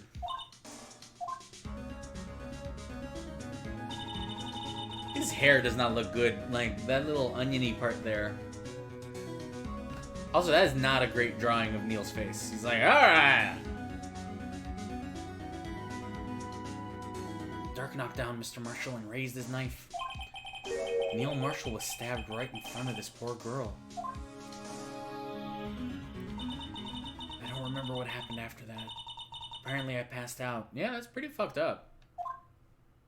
Oh. She looks especially like Maya. And they look especially like Maya and Mia in this shot. When I came to, Lana was cradling me in her arms. Poor Emma. You've been through so much. Well, she wrapped her jacket around her, I think. Oh, and she's wearing wellies. Rubber boots, that's how they say it in England. Wellies, I think. I'm not sure. I've just been trying to pick up on stuff I see British wrestlers and Clem say. I couldn't bring myself to testify about that instant. I tried, but the words just wouldn't come out. I drew a picture, but it wasn't any good. I suck at art. 2 years ago, you must have been 14. That's understandable.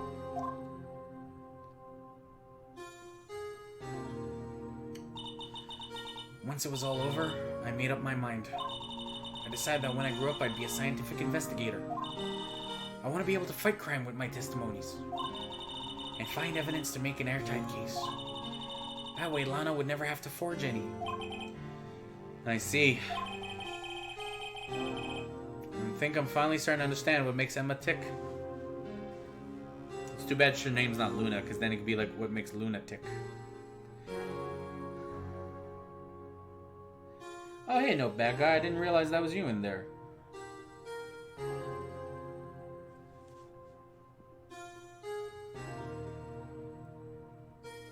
Yeah, you know what? I mean, there is a certain... When you look at all of the... or at least the of the series, especially, like, you know, the original 2D series... I mean, there are certain, like, threads of, you know, how the tone changes between them, but there's just certain, like, plot points and plot devices. Like, there's gonna be a really obvious one. Anyway, we're gonna talk about it later, because right now I could accidentally spoil some stuff. But there's still something that bothers me about that crime. There's something that's puzzling me, Emma. What is it?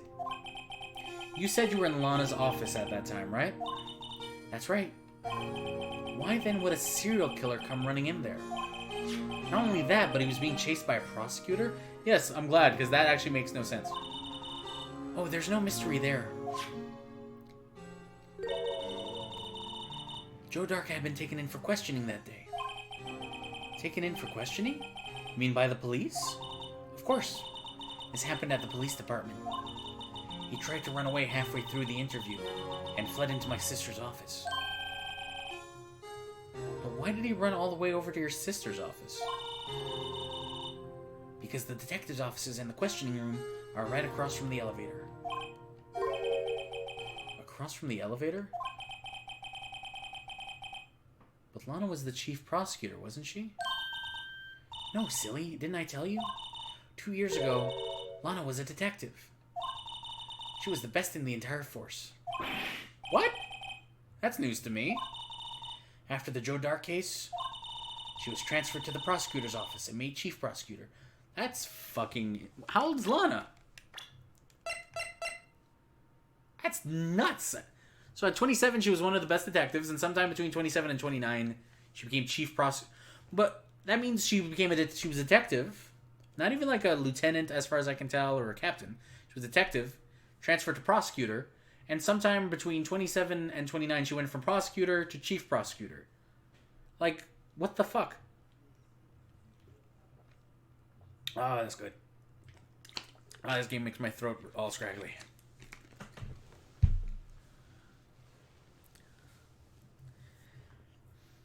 I assume detective... Yeah, still, I don't know. It's like, it's crazy. Lana used to be a detective? I'd better have another talk with her. But first, look at this. This jar's pretty fragile.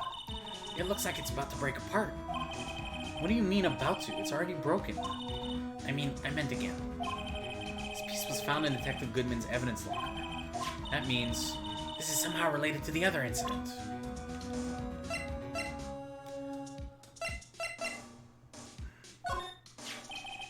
This screwdriver was at Edgeworth's office, wasn't it? Yes. He said he didn't have anything to do with the crime. Then what are we doing carrying it around? Hey, don't ask me. I'm not the one out here making the decisions around here. If I recall, Edgeworth said Chief Gant asked him to take this to the prosecutor's office. Interesting. Let's examine. Has something changed at the office? It's a poster of the Steel Samurai on the wall. Maya stuck it up here on the day that she left. Oh. Didn't have the heart to take it down. I do sometimes get strange looks from the clients, though. I love that. Like, imagine going into a lawyer's office and there was like a fucking Power Rangers Ninja Storm poster on the wall or something, you know? Let's talk to Charlie. Mia's plant, Charlie. I've been taking care of him in Maya's absence. Huh? Looks a little yellow today. Did somebody pee on him? Oh, I watered him just now. I mixed in a lot, too. Mixed in what? Why, my very own scientific additive. Well, Charlie, you like it? I told you he's turning yellow. You're killing Charlie. Looks like it's cleaning the day. Looks like it. It looks like it's cleaning day again at the hotel across the way. I heard they're planning a second branch. Okay, so this is the same stuff. He looks wimpy, but you can tell there's a sharp edge under that facade. That bellboy is going to be someone someday. Or someone would say that about me. Oh, you're gonna be someone, alright, Phoenix. Let me see, you guys are offering explanations to things.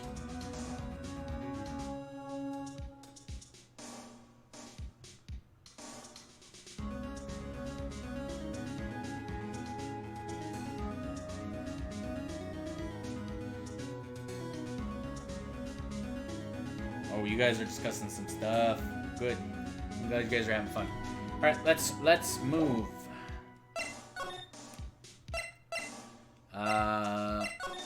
police department. Alright.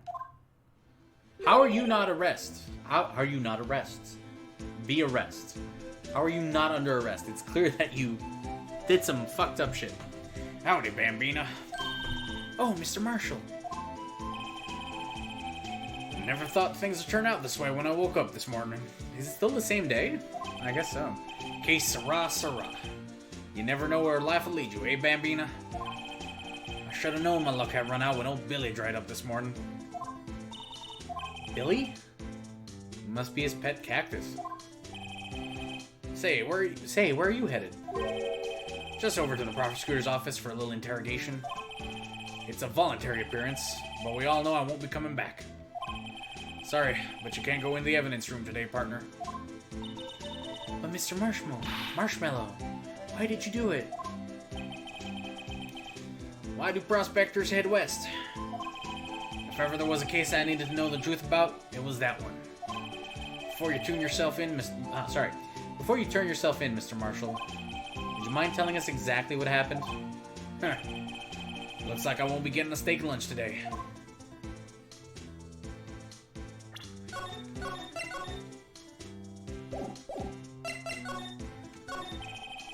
Something was fishy about that trial from the beginning. It wasn't just me either. All the detectives thought so. What do you mean, fishy? Some of the facts reported were inconsistent with the evidence we found. For example, the murder weapon. The murder weapon? You mean that switchblade knife with the broken tip? That was Joe Dark's alright. But in the initial autopsy report, a question was raised. A question? The blade of the knife was not a perfect match with the wound the victim sustained. What does that mean? It means there's a good chance the knife was not the murder weapon. However, in the report that was finally submitted, that possibility had been erased. Could the facts have been concealed with forged evidence?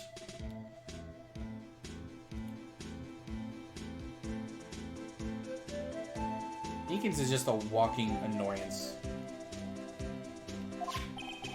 That case left behind scars on all of us. Scars that the SL9 incident left behind. I got the looks, but he got the brains. He was one of the best prosecutors around. I had just made detective when it went down. It was our first case together. How old was he, your brother?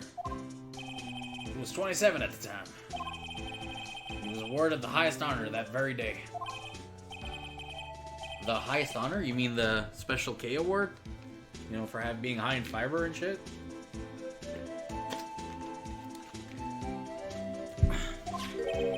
King of prosecutors. I knew it. What are you looking at me like that for? That's an honor for a prosecutor. Mr. Marshall must have been really close with his brother. The day the SL9 incident took place, that wasn't the same day as... That's right. It was the day of the evidence transfer. Interesting. It was drizzling that morning, and by nightfall there was thunder. Thunder? Thunder. Thunder! I can't believe 2 years have gone by already. I tried to steal the evidence so the case wouldn't die. Apparently someone tried to stop you. Detective Goodman was murdered. The evidence locker was empty. Let's talk about the villain from The Lion King. There was something going on behind the scenes in that case. We all knew that later. Every detective involved in that investigation, save one, was taken care of. Ew. Miss Star was fired and I was demoted and boxed away in a tiny room. What about Detective Goodman?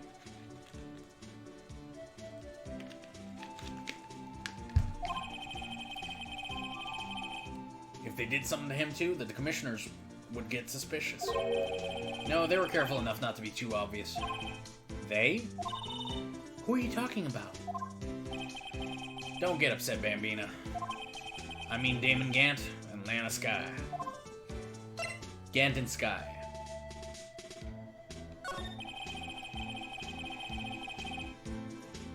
The investigation lead, Damon Gant, and his second-in-command, Lana Skye. I love this picture. Okay, this is such a weird nitpicky detail, but the first time I saw this when playing the DS version, I looked at this and I was like, these two need their own game. This is a cool-ass spin-off that I would watch. Like, this is just oozing with cool sexual crime-busting energy. I love it. I'm serious. Like, I think about this shot once in a while. It's so fucking weird. Now, with that being said, I feel like it's a little different from the DS version. I feel like I've also seen a version of this where Gant is not wearing his jacket. I have to look that up later. I could be completely full of shit and misremembering. Even if this is if it's a slightly different picture, this is still a really cool ass shot. I get excited about weird things sometimes. They look either evil or super smug, which, you know, is not a huge difference. There wasn't a person on the force who hadn't heard of that duo. That case was the biggest step in both of their careers. After the case ended, Lana transferred to the After the case ended, Lana transferred to the prosecutor's office, right? Excuse me. I burped. Yeah, Damon Gant, the new chief of police, arranged for that to happen. She's never been the same since she left. Huh? Everyone who knew her said so. Chief Prosecutor Skye was totally different when she was a detective. A detective. Now that he mentions it, Emma said something like that too. Tell me, what happened to my sister? Sorry, Bambina, but her secret is too well guarded. I never found out. Lana's secret. It all started 2 years ago. So there you have it. That's my story. Did you enjoy it, partner? It was certainly enlightening. There's one thing for sure I found out in court today. That boy Edgeworth isn't my enemy. He was the one who used falsified evidence to get a guilty verdict. But someone else was the one who gave him that evidence and planned everything. That someone is Damon Gant. Seen here looking real friendly. Don't believe me? Well, I don't blame you. I won't even be a patrolman after today.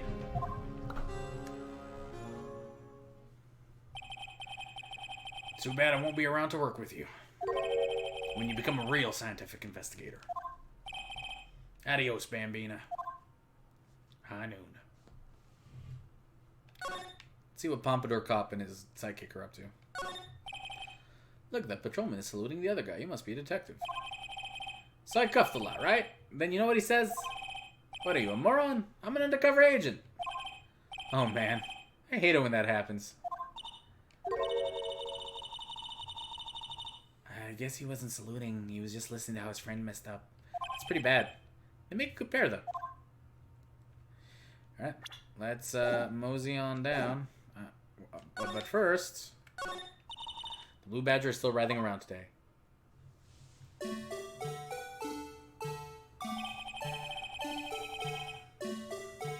Let's give him the benefit of the doubt and say he's dancing. Speaking of dancing, the whole police department has been dancing about like crazy since the other day. Can I take out his batteries? I just can't help but feel he's going to do something naughty. What is he, Mr. Choke? Alright. Let's move to criminal... Am I in the right place? I think so. Yeah, where I'm heading, stuff is triggering. I don't see Detective Gumshoe anywhere. Things seem kind of quiet around here today. Alright. The chief of detectives seems the same, though. Why don't we go look for some other people to talk to? Right. We'll come back here later. Which we probably should. And now we go to the debt center. Save because we've read a lot of dialogue.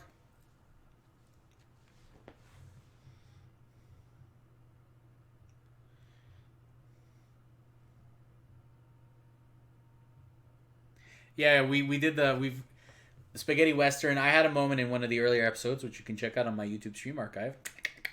bang, bang, bang, shoot, shoot, shoot. Where, like, it clicked in my head and I groaned because I was like, ugh, I can't believe it. This game is so right up my alley with how fucking stupid it is sometimes. Let's talk to the Moiterer.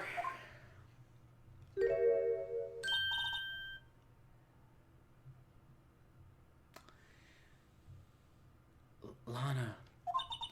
Mr. Wright, it seems I keep causing you trouble. Falsifying evidence? I didn't think you were the type. Criminals don't mind playing foul, so why should we? But Lana, if you're wrong, an innocent person might be found guilty. Believe me, I understand the risks. Lana. Emma told me about you. Oh? About how you were a detective 2 years ago. Now the SL9 incident was the reason for your transfer to the prosecutor's office. That's right. Could you fill me in on the details, especially about that unusual change of jobs? I suppose you have a right to know, Mr. Wright. Sad. A lot of revelations, a lot of revelatons were uncovered today at the trial. Not least of which was the fact that this case is largely connected to another one 2 years ago. Evidence from that case was stolen as well, though I expected as much. I know how obsessive Officer Marshall can be. That trial, it really wasn't fair, was it?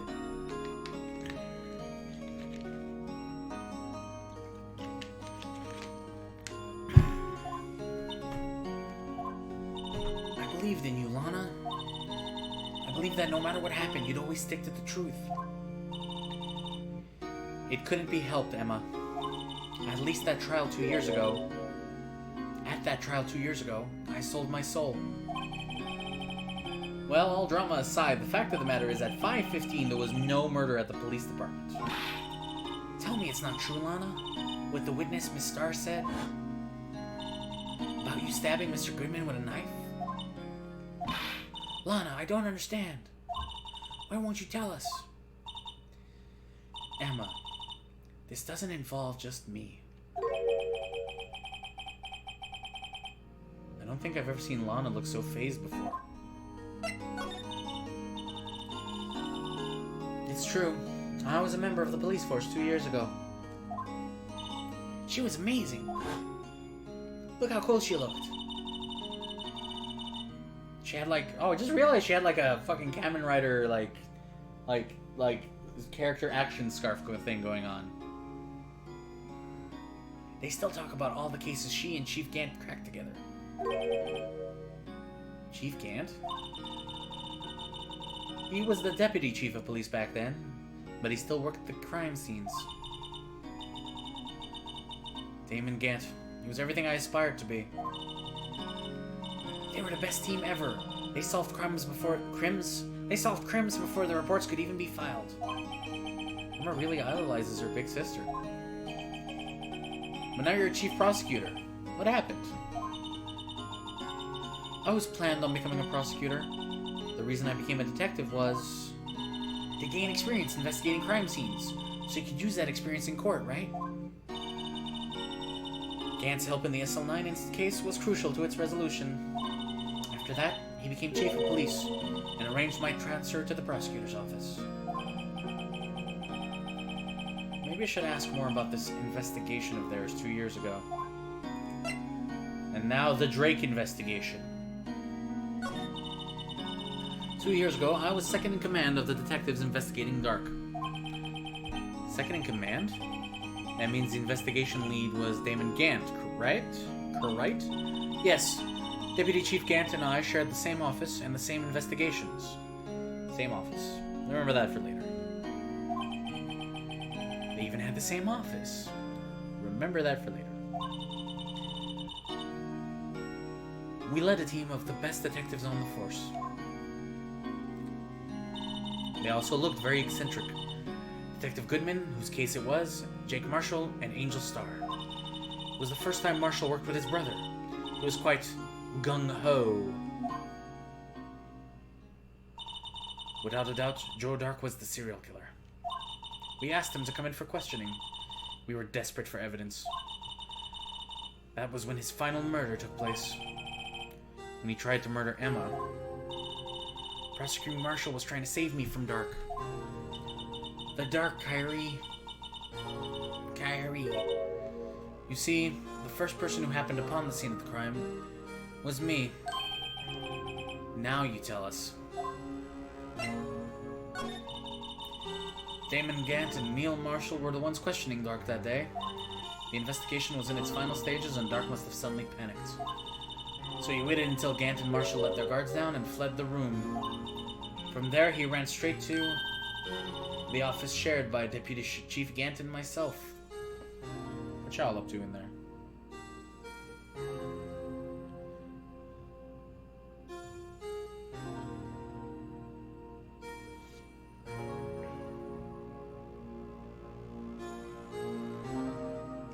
Gant is, like, reminder to you guys, Gant is 65 and he looks like that. I don't look that good now. I want to look like that at 65. Meanwhile, this dude already looks like he's a corpse. That's where he found me. So you were the first person to run to the scene, Lana? It appears so. I was filing some papers while Gant and Marshall were questioning Dark. Ooh, that don't look good.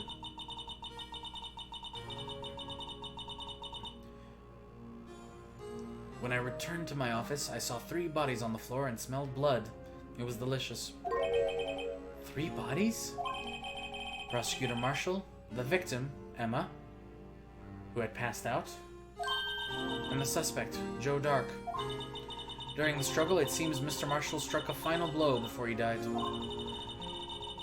Joe Dark had incurred a minor concussion and laid unconscious. What did you do? To be honest, I panicked. I picked up Emma, carried her out of the room, and just held her. Can't blame her. After all, her sister must have been gone through. After that, I placed Dark under immediate arrest. Let me get this straight. You were all involved in the SL9 incident? That's right. Quite a coincidence, I don't buy it. What are you saying? There's no way everyone involved in this trial was also involved in that incident, just by chance. Phoenix has really good instincts when it comes to this stuff. Like, when, like, people are like, oh, I guess it was a coincidence. He's like, nah, fam. But that case was solved 2 years ago. At least one person went to extremes because they didn't want to believe it was truly solved. Officer Marshall. Yes, his actions came as a surprise to me as well. Ever since his brother died, he's changed completely. He used to think he was a sailor, and used to talk like a pirate.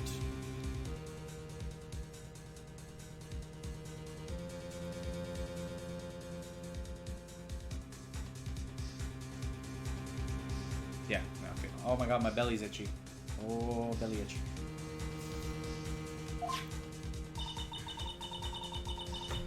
I guess he wasn't convinced that ruling against Joe Dark.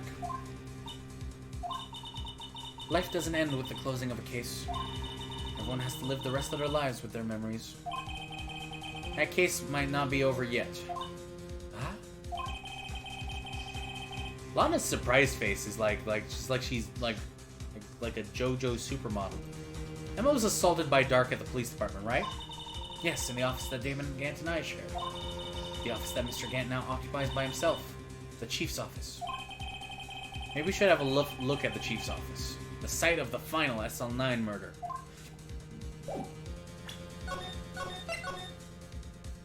But first, look at this badge. Oh no, well, I guess we can examine it too. Huh, is this his lawyer's number?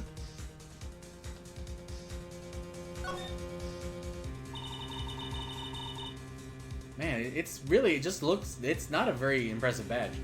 So this is what the back of the badge looks like. And I always thought it had a safety pin. Each badge has a number carved into it. That way you can tell which attorney it belongs to. You mean you couldn't lend your badge to anyone? No, I'd be found out right away. Well, that's no fun. Yep, Phoenix will never loan out his badge to anyone. Seriously though, why does it look like it's screwed into his lapel? What I meant to do was present it!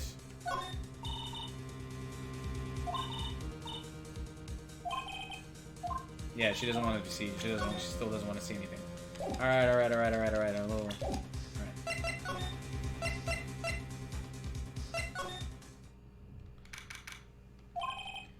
This place is always pretty empty, but today it's deserted. That must mean everyone's busy solving crimes. Oh, if you're looking for the others, they're all in the conference room. Thanks. Oh, he actually talked to us. With the chief prosecutor saying what she did and the decision about what to do about Mr. Edgeworth, not to mention our statement to the media in tomorrow's trial, there's more chaos going on than Thanksgiving and Christmas put together. I think festive is the word usually used for those. Sir, we'd like to have a look around Chief Gant's office. Just use the connecting hallway to the other building and take the elevator to the top floor. Really? You mean it's okay for us to go in there? I mean, we aren't police officers or anything. Hey, you're right. You can't go in there. It's off limits. Now I see where Detective Gumshoe gets his unique charm. Well, what are we waiting for? Let's head to the chief's office.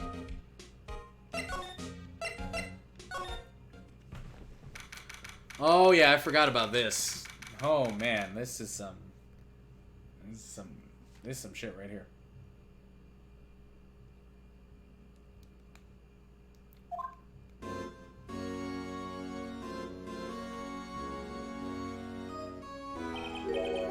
Whoa, where am I? Yeah, this is not a villain's office. What are you talking about, Raggles?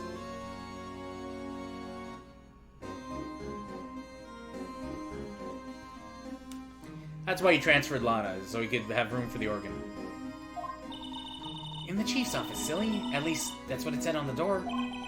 Check out that pipe organ. That's real, isn't it? Hey, I used to take organ lessons in kindergarten. They used to call me Little Miss Bach. That's adorable.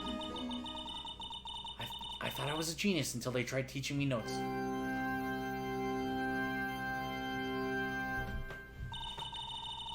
I never could remember where C was. Hmm? Hi there. Oh, it's you two. Chief Gant. He put that paper he was reading in his desk. So, Righto, have you been swimming lately? No, I haven't. I've been kind of busy lately. I can appreciate that. I've had my hands full too. With Mr. Marshall's misconduct and Lana's provocative statement. Provocative statement? Oh, you mean about the forged evidence? 2 years have passed since that incident. My, how time flies. See that big picture on the wall there?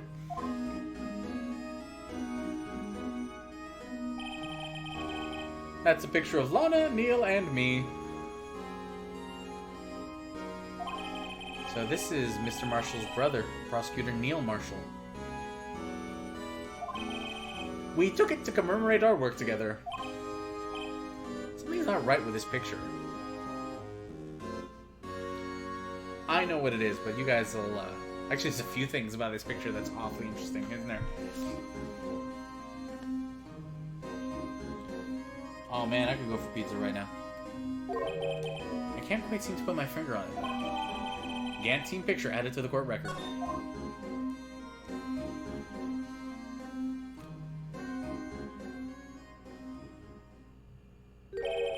Anyway, I'd like to reminisce all day, but there are matters that need my attention. I'm going to lock up here, so let's go out together. Oh, but this office, it was a crime scene 2 years ago, wasn't it? That case has long since been over. There's no need to investigate it anymore.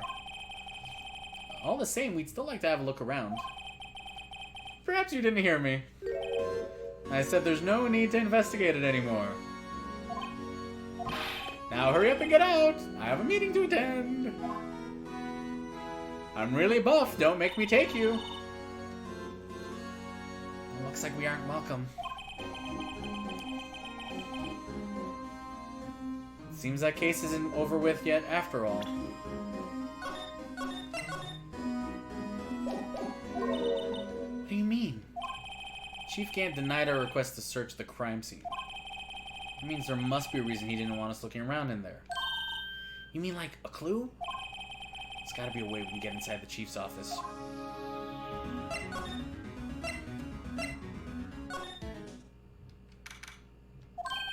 Hey, pal. Detective Gumshoe, aren't you supposed to be in a meeting? I'm, just taking a breather. My feet hurt. From sitting so long? Actually, from serving everyone coffee. Sounds like Detective Gumshoe's still out of the loop. Say, have either of you seen Mr. Edgeworth? Edgeworth? No. Why do you ask? He's under fire from both of the police department and the prosecutor's office. It's almost like the battle's between you two in court. That sounds serious. But why so serious? Is it because of what my sister said? Oh, arm itchy now. That's basically what it all boils down to. That falsified evidence 2 years ago. Now Mr. Edgeworth has the whole world after his blood. Yikes. Let's talk, Dick. Why would Edgeworth be blamed? It's not like he knew the evidence was forged. Lana Skye is the guilty party here, isn't she? Ugh. Regardless, the prosecutor is responsible for the evidence they present in court. Not only that,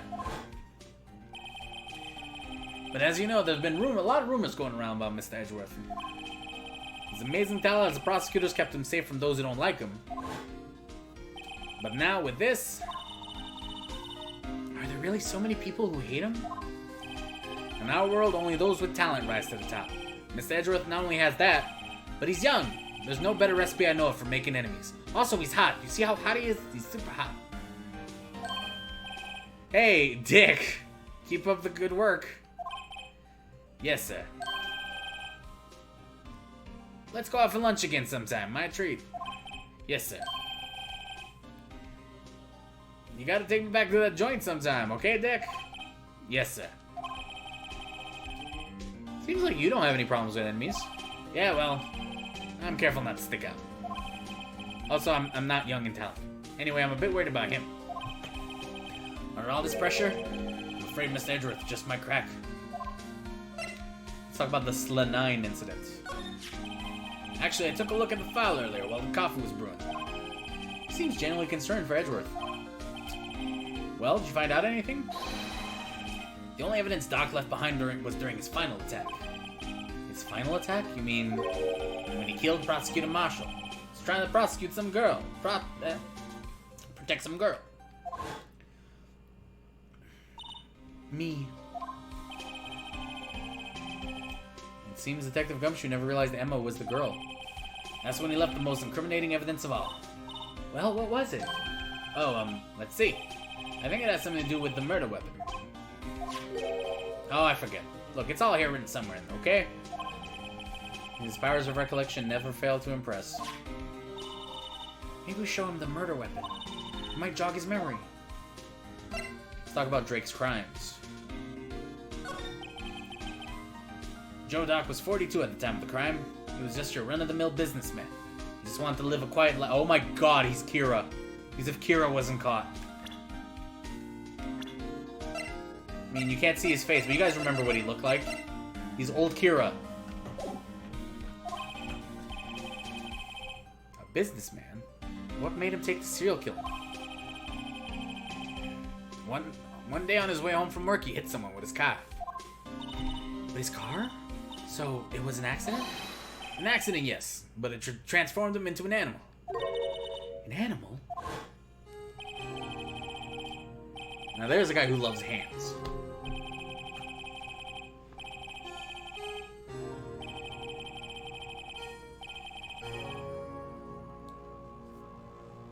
Oh, I didn't think Gumshoe was, shit, okay. A jogger came up to the scene and was killed as well. Finally, he turned himself in. Seems he was a pretty careless animal. Of course, this is all conjecture. There wasn't a single shred of evidence. So he turned himself in. Yes. In the middle of his questioning, he fled and murdered his final victim.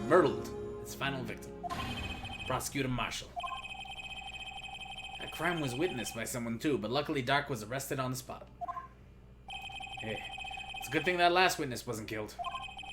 The last witness, aka Emma. Yeah, let's show him the murder weapon. Not that one, the other murder weapon.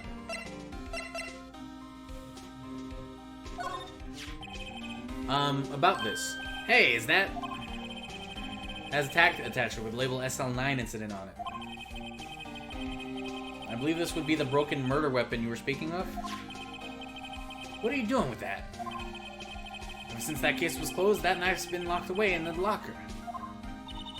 On the day Detective Goodman was murdered, this suddenly disappeared from the locker. And was found in Mr. Edgeworth's car muffler. That's it! Now I remember what that incriminating piece of evidence was. When you showed me that knife, it all came back to me. That's kind of the point, Dick.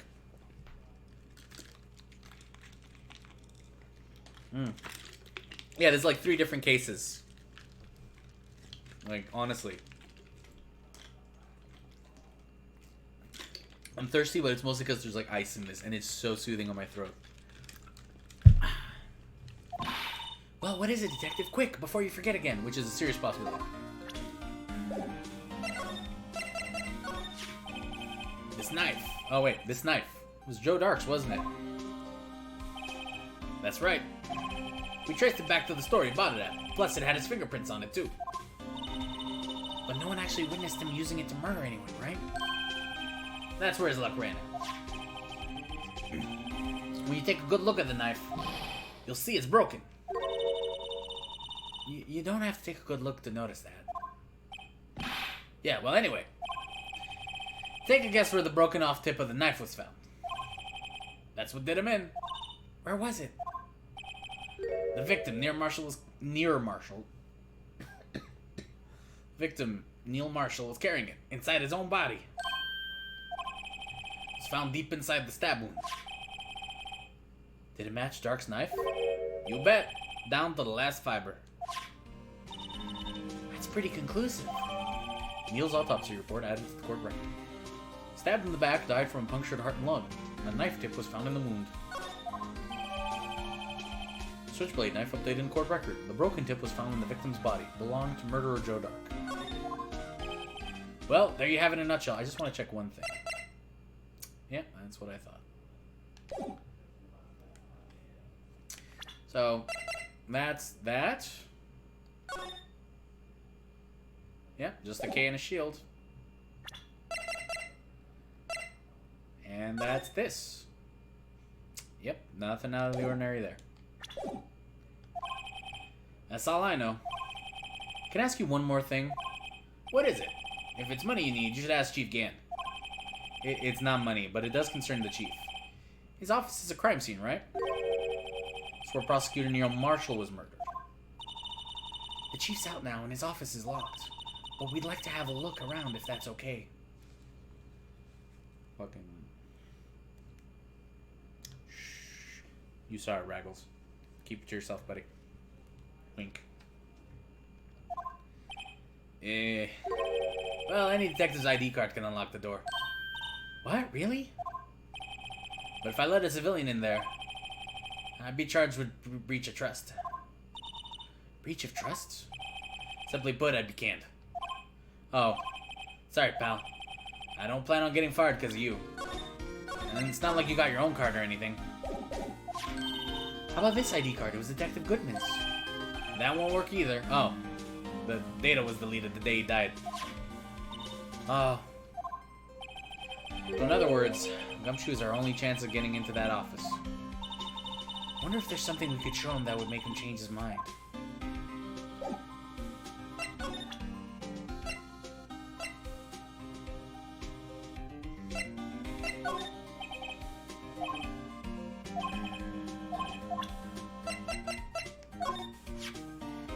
About that jar. I think I've seen it before somewhere. Somewhere? Maybe it's one of those memories people have from previous lives. This must be the most uninformative detective I've ever met. Something about it makes me feel uneasy. It's like I'm in the Chief's office and he's yelling at me. Chief Gant? Where could I have seen that before? Oh, you represent it now? Yeah. It's in the background of that picture. I'm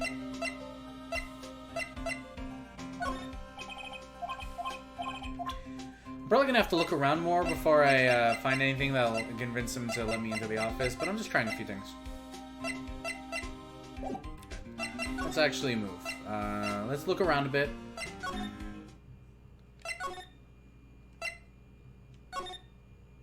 Yeah, okay, that's what I thought.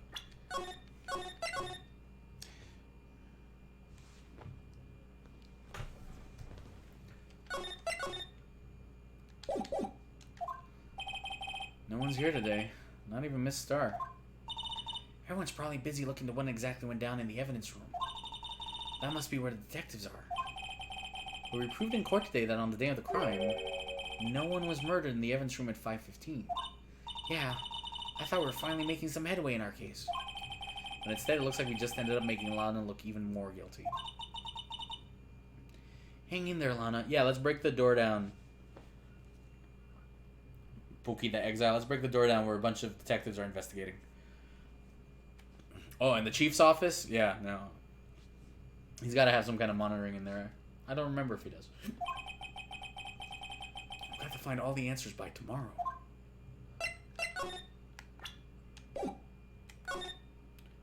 Yeah. No, I don't think I'm going to see anything new there, so let's move to High Prosecutor's office. Wonder if Edgeworth is back yet. There he is. Looks like he's writing something. What are you doing here? He sure was quick to throw that paper on the floor. Tough day in court, huh, buddy? I've had to live the past 2 years with rumors flying around. What's another allegation to me? Cheer up, Mr. Edgeworth. I'm rooting for you. That's Edgeworth for you. Always trying to hide his real feelings. So, what do you want? Unlike some people, I don't have all day. I can't help but take a peek. Wonder what he was writing before. Come on, Mr. Wright, let's take a look. Are you crazy? Edgeworth is sitting right there. Just distract him. I'll check it out. Hey, Edgeworth. Is that Detective Gumshoe out the window there? Oh no, he's falling to the ground. Hold on. First, let me see what this girl is doing crawling around my feet. Oh, he didn't even look. What? Letter of... If you're having trouble reading, I'll read it for you. It says letter of resignation. Resignation? Edgeworth, you don't mean... I'm tired, right? I feel as if something inside me has died. And I don't mean my father this time. But Mr. Edgeworth, none of it is your fault. I know the path I've walked. You don't need to tell me. The path I've walked has not been a just one.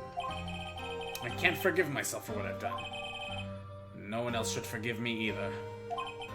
Uh-oh. I think he's serious. Mr. Wright, please, you have to do something. This letter of resignation. I wonder if I can use it for anything. Letter of resignation put into pocket. He's serious. But first, let's talk. There's no excuse for what I've done. 2 years ago, I used false evidence to obtain a guilty verdict. And that's what it all breaks down to, and nothing I can do can erase that fact. But you didn't know, did you? I mean, the evidence that the evidence was falsified. The police department and the prosecutor's office share a bond of trust. If that bond is broken, we stand to lose everything.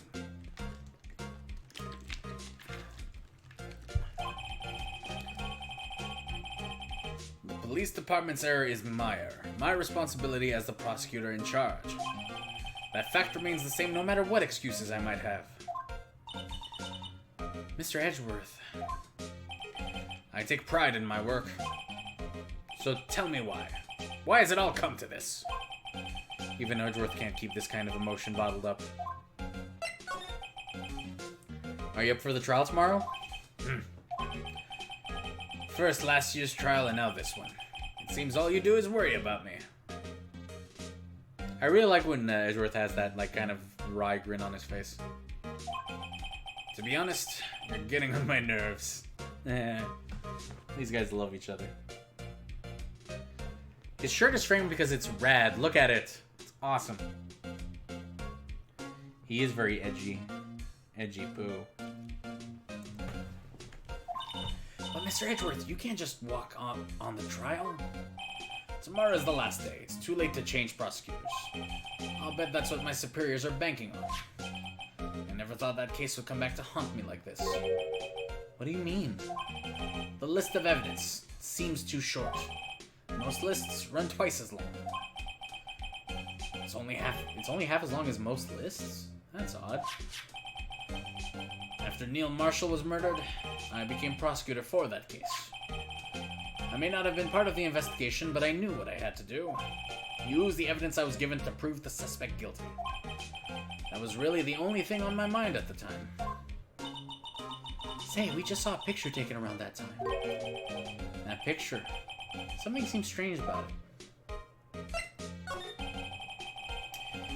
Could you tell us again about what happened that day? The day Detective Goodman was murdered? You were participating in a ceremony over at the station, right? I've never cared for ceremonies, but I had to attend that one. Because you were awarded this? Those receiving awards can't exactly skip out on the ceremony. I finished up at the office in the morning, then drove over to the police department. You finished up at the office? Yes, just odds and ends, clerical stuff. I didn't plan on returning to the office that day. That is, until I was asked to take something back. Take something back? This. Oh yeah, Chief Gant asked you to hold on to that, didn't he? Yes, it was a piece of evidence in a case that was closed half a year ago. He asked me to bring it back to the prosecutor's office. That's the story we heard yesterday. So you came back here to the prosecutor's office because the chief asked you to? That's right. Okay.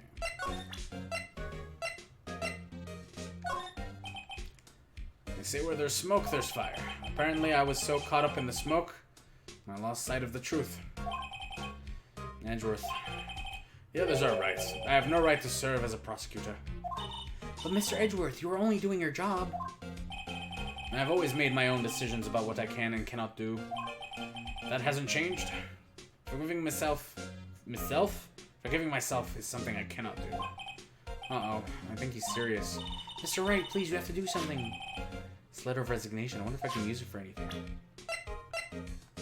This picture was hanging on the wall in Chief Gant's office.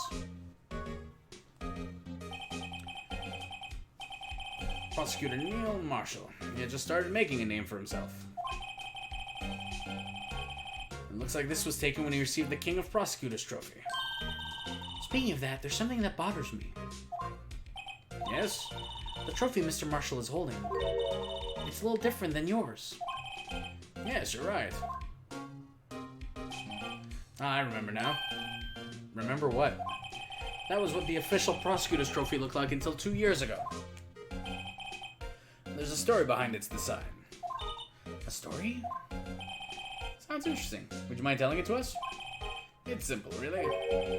Contradiction. That's what the award's based on.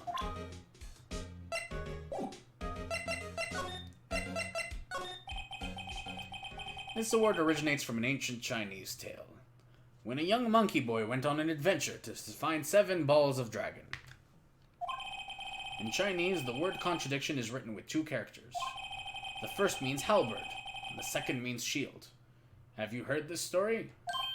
Me? Oh, sure. Everyone knows that. Why don't you tell it, though? For Emma's sake. Very well. Oh, this is cool. This is that game we're never getting. Long ago in the kingdom of Chu, there was an arms merchant. One day he presented the king with 2 items. The first was a halberd he claimed could slice through any shield or armor. The second was a shield he claimed could withstand any weapon. Wait a minute. Yeah.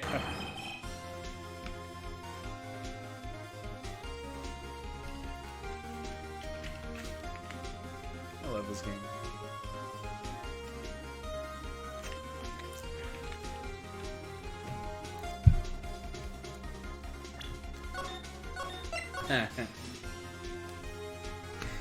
He's never not, you know, in that mode, you know?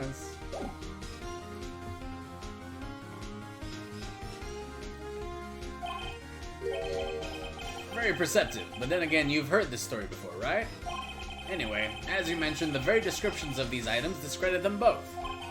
When the king pointed this out, the merchant was left speechless. And thus the Chinese word for contradiction was born. Halberschild. Oh, I see. So the chipped shield and broken knife symbolize... Precisely so. They symbolize the merchant's items. That's actually a pretty cool story. The ancient tales ends with the merchant at a loss for words, but it's in our nature to pursue the matters to their conclusion. Also, the merchant was violently executed. It was very excruciating. Even if it results in something as ugly as this. Wow, thanks, Mr. Edgeworth. Today I learned something new. I'm gonna look up that story later and see if it's not bullshit. That's funny. If that's so, then why were you only given a shield? You'll have to ask Chief Gant for that. 2 years ago, we had the halberd part of the award abolished. Chief Gant. King of Prosecutors trophy updated in the court record.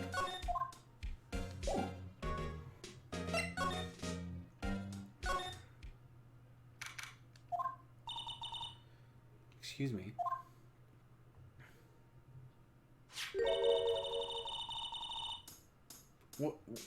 Would either of you care for a quarter pound of roast beef? Miss Star! I guess she's out of lunches. That being said, I'd totally take a free quarter pound of roast beef. That sounds fantastic. You can do a lot of things with that. You certainly are the curious sort, aren't you? Kind of like the first person who sucked a cow's nipple to discover milk. Ugh. Who did do that, though? I don't want to think about that too much now, actually. Still, I never thought you'd go digging up that case from 2 years ago.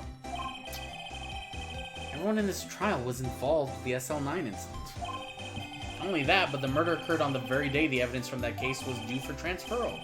This can't be attributed to mere coincidence. Aren't you forgetting something?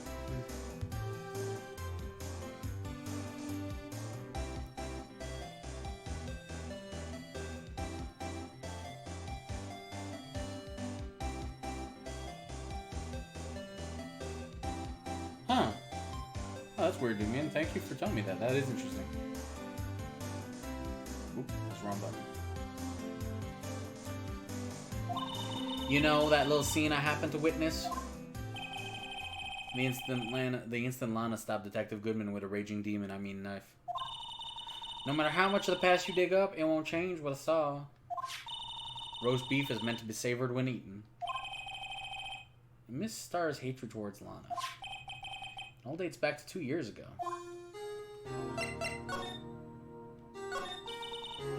Joe Dark. That's a name I'll not soon forget.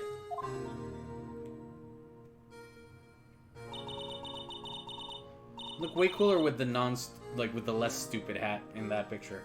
We trailed him for half a year. Oh, the pressure. Still, I don't think I was ever more alive than I was then. Those days were steamered in a bowl of hot gravy. I could eat a whole bowl of gravy right now. Poor old Jake Marshall, though. He must have been going through hell. You mean because of his brother's death? They were close, those two. After Neil died, something took over Jake. He became obsessed. Seeing Jake like that made her all the more desperate. Her? Lana Skye.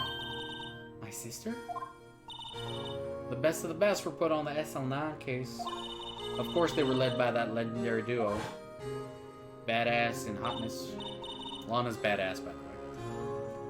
Lana and Chief Gant. That legendary pair was the reason we were able to keep up in our investigation. Speaking of legendary pair, that's why we're so shocked over how it turned out. You mean with the forging of the evidence? Don't get me wrong, Joe Dark got what he was deserved. Still, it was obvious the evidence produced in court was being manipulated. Items our team never found would suddenly appear, while other items were kept secret. But you don't have proof anything illegal was done. I'm proof enough of what happened. After that case, all of us save Goodman were relieved of our duties. Most without even so much as an explanation. Then Lana Scott transferred over to the prosecutor's office and became chief prosecutor. Lana always wanted to be a prosecutor. Nothing's quite as simple as it appears. Huh? Lana Scott was merely being used as a pawn. That's my take on the matter. She was being used? Damon Gant and Lana Scott. Man, they're really overusing this a bit. Gant led the investigation and Lana was second in command. They were the best. They solved all kinds of cases together, didn't they? Damon Gant's magnetism in particular was almost unreal. His magnetism? By that I mean his ability to attract evidence. He'd produced the most incredible evidence in the cases he handled. Incredible evidence? You mean... Oh yes. There were rumors about him even back then. No one dared confront him though. Look how jacked he is. I take it she's talking about forged evidence. Back then, everyone looked up to Lana. All the detectives wanted to be like her. Really? Oh yes, myself included. I was a fool, really. Just a darn fool.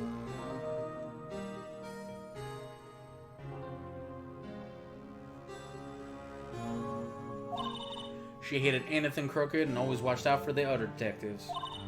That's why she was so concerned for Jake. Mr. Marshall. When Jake's brother was murdered, she felt as if she'd lost her own brother. Because they actually are related. Jake's your brother. Neil too. If it wasn't for her, I don't think Jake would have ever recovered from his shock. That's what makes it all the more infuriating. Miss Starr. That's why I'll never be able to forgive her. Why did she have to turn so cold after that?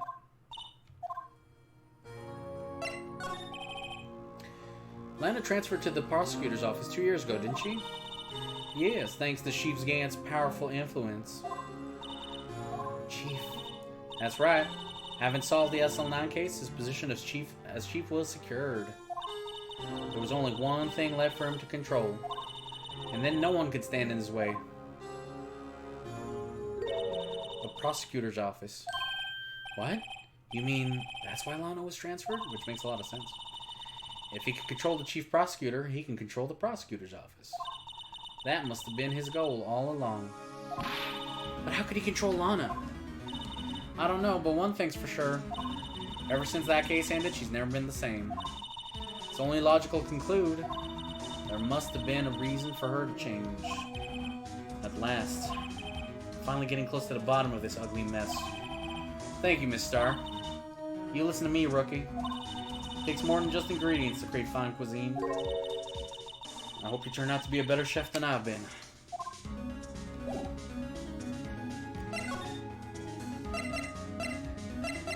Where was I going? Was I going to the detention center? No. Wait, I remember now. Oh, you're back. You're still here?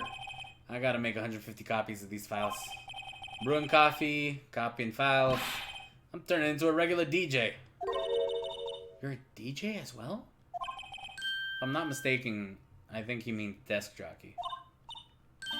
Oh, that DJ. Gotta admire your persistency, but my answer's still no. I'm not letting you into the chief's office, period. It'd be my neck on the line. That office is the last crime scene in the SL9 incident. I have to take a look in there. There's gotta be something we can do to make the detective change his mind. I'm gonna save. I'm gonna present a present. What's this scrabbled up piece of paper?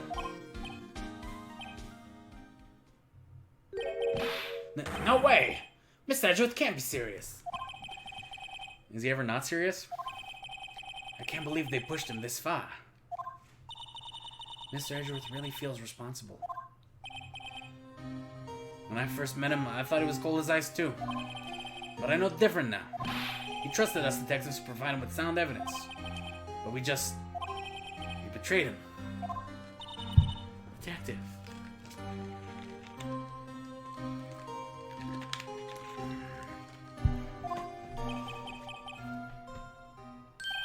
That's it. I've made up my mind. But, here, take my ID card. We can't do that. If somebody found out, they wouldn't let you off the hook with another lost item report. Look at me. So no secret I'm already out of the loop. After all, I'm friends with Mr. Edgeworth.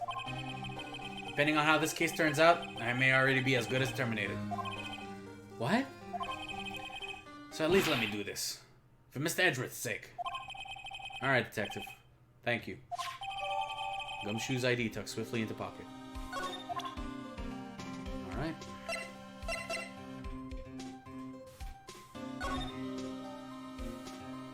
Wow, you haven't aged a bit since they took this picture, man.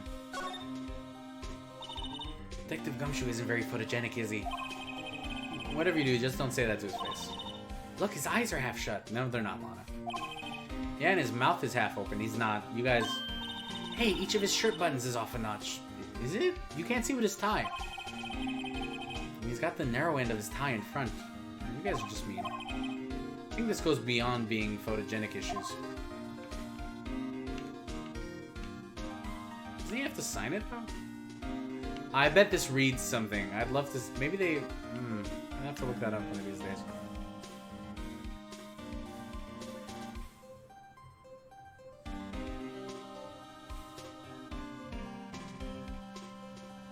Oh yeah, the beige coat. Well, obviously the... Remember, this game is a re-release... Well, no, this game... This case is from the DS re-release, so it is newer than the old cases. But still, I don't think they knew back then that Ace Attorney would be such a big hit, still. I don't think the Miles Edgeworth spin-off games were even conceptualized at that point. And to be fair, this port, while it's appreciated, I don't think they would think as far ahead as to add that. Alright, let's not waste any time. Here goes, Mr. Wright. Alright.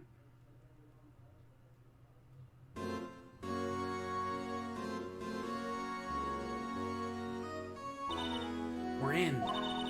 If anyone finds us now, Detective Gumshoe's a goner. If that happens, I'm counting on you to bail me out. Ah! Slap. Sorry, I thought you were a ghost. I didn't even know you could slap a ghost. Ah, Detective Gumshoe! What are you doing sneaking up on us like that? I just wasn't sneaking. I was just worried something might go wrong. So I came too. If you're here, what's the point in giving us your ID card? Gumshoe's ID card crushed and rendered unusable in pocket. Really? Really? Hey, don't do that to my card! Well, we can uncrush it. Hardly ever get a chance to come in here. So I figured I'd have a look around myself. Besides, we're all in this together now. You really do want to get fired, don't you? Not if we're lucky. Now come on, let's see what we can find out. Got a bad feeling about this. That desk on the other side of the room, was that your sister's? Yes, that's where I was waiting for Lana. On that day 2 years ago. Is anyone using it now? No, sir. This is entirely Chief Gant's office now. Practices a very strict policy of preserving the crime scene. That's a strange reason to leave it there. He leaves it as a warning to everyone else. He wants us to always be alert. He told us himself at the New Year's party. Of course, he was pretty intoxicated at the time. I see. Okay. So ever since Lana left, no one touches her desk? No one except Chief Gant. And the cleaning lady who's in here each morning. Still, 2 years have passed since that incident. Can't possibly be any clues remaining. Can I ask you something? Sure. You only came here to look around, right? Because it's one of the SL9 crime scenes. I mean, that's your only reason for coming in here, isn't it? Why do you ask? You don't think... Nah. You wouldn't be. No. No, there's no way. Never mind. Don't worry about it. Okay. Now then, let's look around a bit more. Hey, hold on. Not so fast, buddy. Huh? What is it? When someone tells you don't worry about it, it's supposed to start bothering you, pal. That's true. Yes, absolutely. Especially if you're dating that person. You just don't let it go at that. Sorry. This guy's starting to get on my nerves. Okay, so what's bothering you? You two don't think Chief Gant might be a suspect, do you? What? He's right, Mr. Wright. What do we think of him? Chief Gant. So it's finally come to this. Hello. What do I think of him? Perhaps it's best I don't divulge my feelings. Yet. There you go, ignoring me again. Oh, sorry, man. It's a pretty heavy question. Oh, wait, no, not me. So yeah, let's examine. It's a gorgeous-ass window. This is like a church, like, attic. Like, a super expensive one. You can see pretty far from 15 stories up. If you were to drop that suit of armor there... First, the chief wanted to use stained glass for this window. Really? Why didn't he? They say he changed his mind because he wouldn't be able to see the view. Oh. Stained glass or not, it's a huge window. This is a real deal, isn't it? This armor and these weapons? It's like something out of Dark Souls. Sure is, pal. The chief doesn't care for imitations. First the pipe organ, now this armor. Do you know how many taxpayer dollars must have gone into this room? What? You mean we're paying for this? You pay taxes at 16, Emma? Do you have a job? That's it. I'm not paying 1 cent of my taxes. You don't have any taxes? Okay, you don't have any taxes to pay, that's right. Shh, be careful what you say. Who knows? The chief may be hiding in this armor as we speak. I don't think he'd fit in there. Dude's really swole. Even if he did, he'd never be able to get back out. Cut it out. You guys don't know how scary that guy can be. This is a safe, isn't it? Safe. That word is ripe with intrigue. Okay. If you say so. Looks like a code is needed to enter this panel to open it.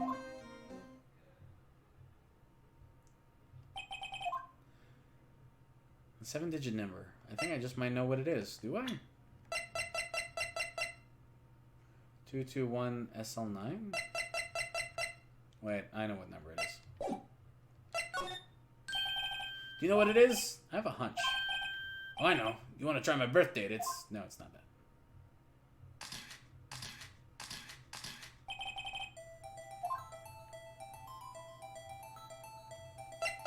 One, two, three, 4, 5, 6, 7.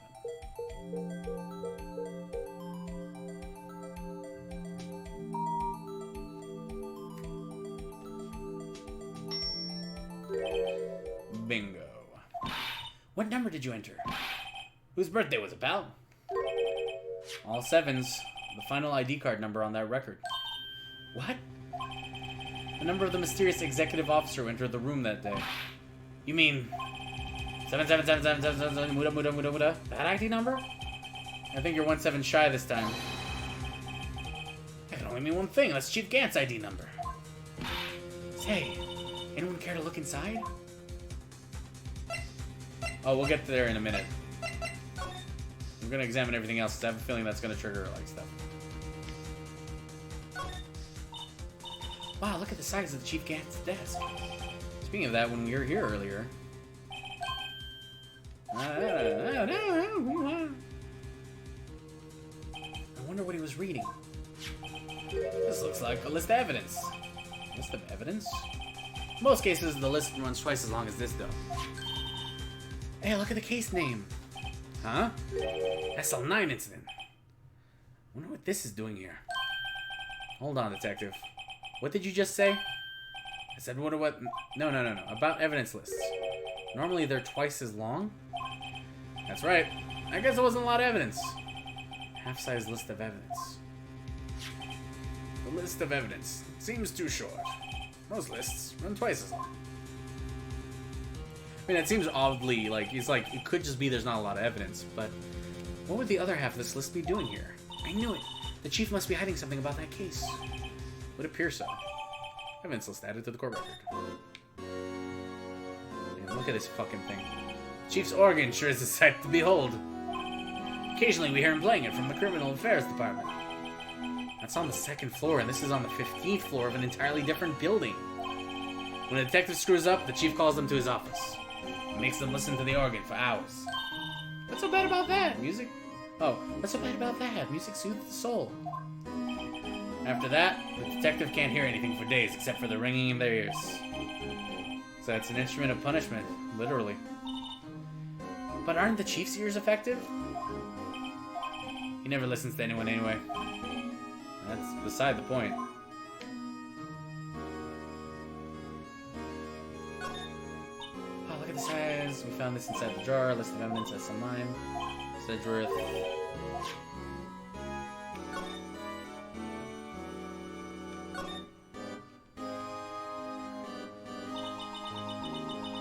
This was taken on that day 2 years ago. The day Joe Dark ran out of the questioning room and tried to kill Emma. After receiving his award trophy, Mr. Marshall took a picture here. And went along with Chief Gant to question Doc. Bet he never knew he'd be dead just a few hours later. Gee, you think?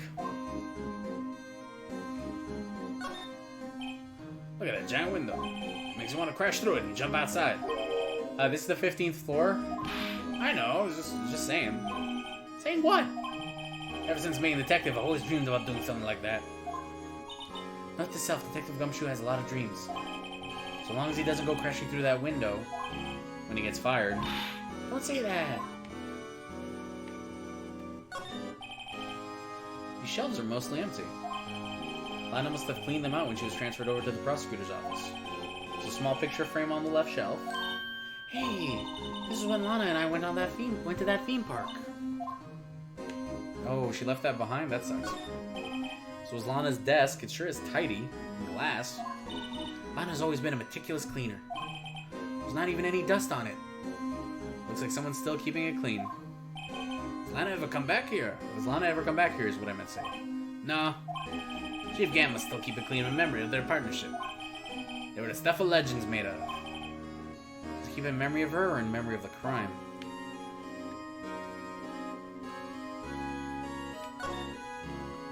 Alright, moment of truth. Is there any money in there? How much does he have stashed away? Look, it's a shot from a broken cup. It somehow looks familiar. Where have I seen this before? There's something else in here, too. What's this? Looks like a piece of leather cloth. It's a handprint, isn't it? Hey, I saw someone wearing a shirt like that once. You think the chief made up the design? I don't think so. Oh, it was just a thought. Is that it? Is that all that's in the safe? Apparently so. It's empty now. Piece of cloth with a handprint on it and a broken shard from a cup. They look like pieces of evidence. Yeah, but unless you can prove they have something to do with this case, I'm afraid I can't just let you take them. After all, it's my neck on the line here. Great, now I have to prove their relevancy to get them. How are these items related to the SL9 incidents? Come on, there's gotta be something we can show the detective. And we will. So first... Detective Gumshoe, could you have another look at this jar? I remember when the three of us put this back together. Ah, those were the days. It's kind of early to be nostalgic. It was like yesterday. Or possibly even a few hours ago. Wasn't this jar a piece of evidence from that case? That's right. One of the shards had an SL9 incident sticker on it.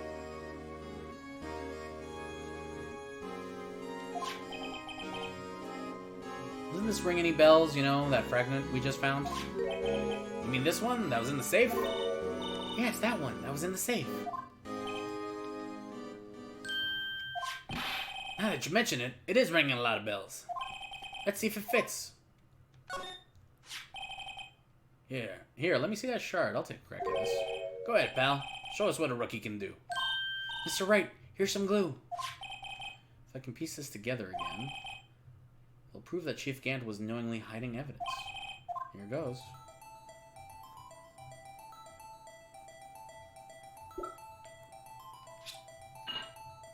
Nice. There! Fits like a charm. That, of course, means Chief Gant willingly and knowingly hid a piece of this jar in this safe. In other words, he concealed a piece of He concealed a piece of Evelyn from the SL9 incident. Sorry about that. Throat's just really parched. What? Hey guys, get a load of this. What is it? This piece you just attached. It's different from the others.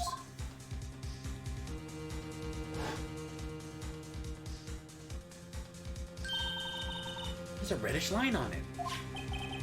Reddish line? That's blood. I don't get it. Why would Chief Gant hide this in his safe? Unstable jar updated in court record.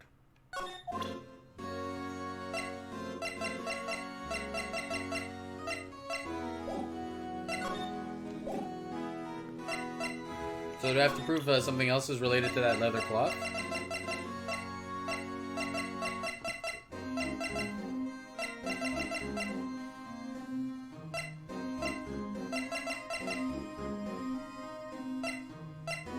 Leather cloth even in here?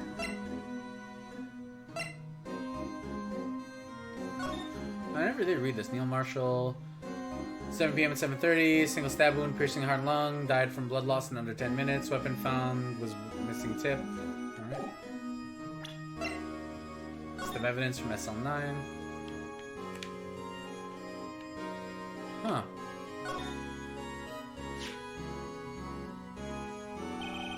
I wonder what this is. It looks like someone drew some kind of sketch here. What is it? Did you find something? Can't make it out. I better keep quiet about it for now. It's just stupid, Phoenix, but... Huh? No, it's nothing. Why are your eyes moving about like that, Mr. Wright? Better not forget about this picture, which I could show to Emma now, because it's probably the pic... Anyway.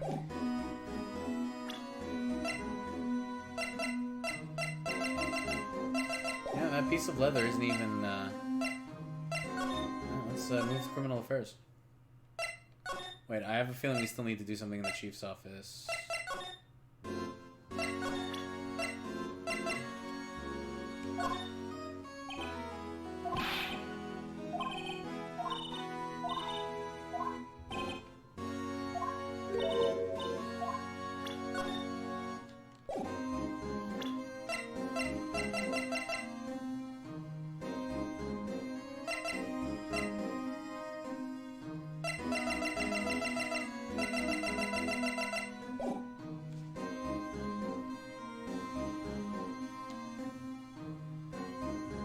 I did inspect the other desk. I'll check if I missed anything. Doesn't look like I did.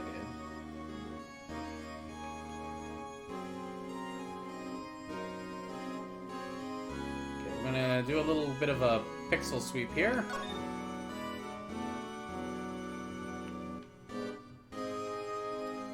I don't see any indication that I missed anything. Oh, wait. This mark looks like some kind of flower. Where it is, it's designed after the insignia on the prosecutor's badge. Prosecutor's badge? Yeah, like the one hanging from your collar. What? You have badges too? The design's supposed to portray the severity of the punishment system. Now that you mention it, it does look all pointy and kind of painful. But Mr. Edgeworth never wears a badge. That's because he's a sharp dresser. A badge like that wouldn't go too well with his outfit. So, sharp dressers don't need to wear badges? I guess everyone just kind of lets it slide. I don't see how that's supposed to signify severe punishment. Yeah, no, we've checked everything out.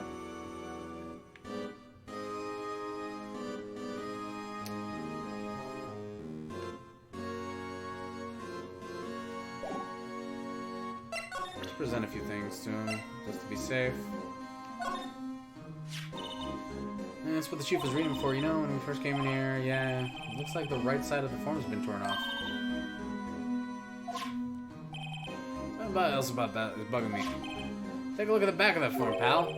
The back?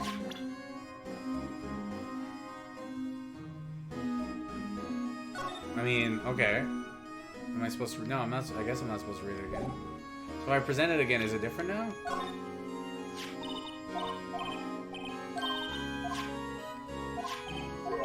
It's weird that they're not going to mention that around Lana, but okay. I feel a lot better now that the job's complete. This only raises another question. What was a piece of it doing in the chief's safe? More importantly, why wasn't there any money in there? Is that what safes are for anyways? I have a feeling the outcome of tomorrow's trial might just hinge on this. Do you know anything about this? No, you don't.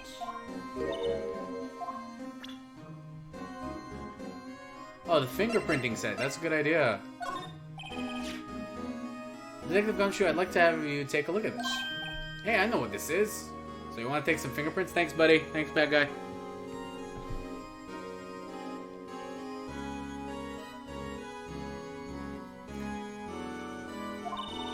That's a great idea, Detective. Alright, go to town. Sheesh. What are you doing? Why are you sticking out your hand like that? Go ahead.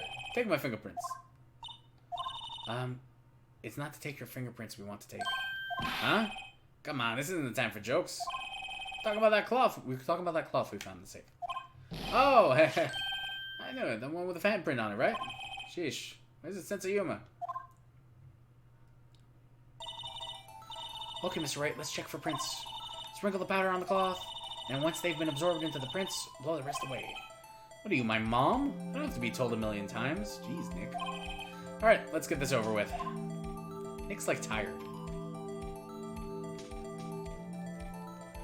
The old dust and blow.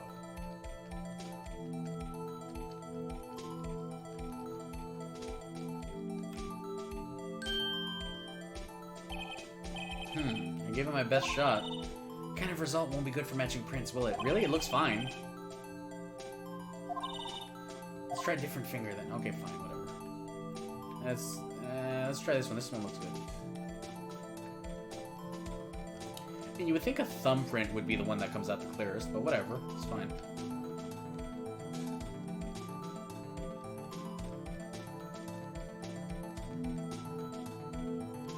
And blow. Oh, that's not enough. Fine, fine. I'll cover more. Stupid game.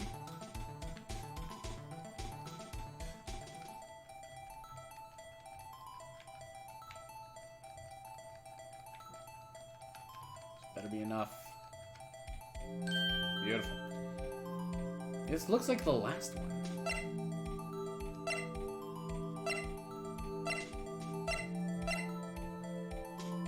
Uh-oh. Oh, this is not good.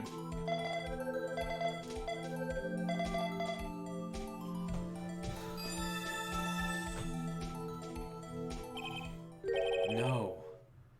How can this be? What are Emma's fingerprints doing here? Hey, you found a match? Whose fingerprints were they? Huh? Oh, it seems the prints are too old. They aren't clear enough to get a match. Oh, that's too bad. I thought they'd be Dark's prints. Psst. Hey, you. Over here. What's going on here? What are the kids' prints doing inside the chief's safe? Don't ask me. Let's just keep this information from Emma for now. Which is a bad idea, but whatever. Here. Maybe you should hold on to this.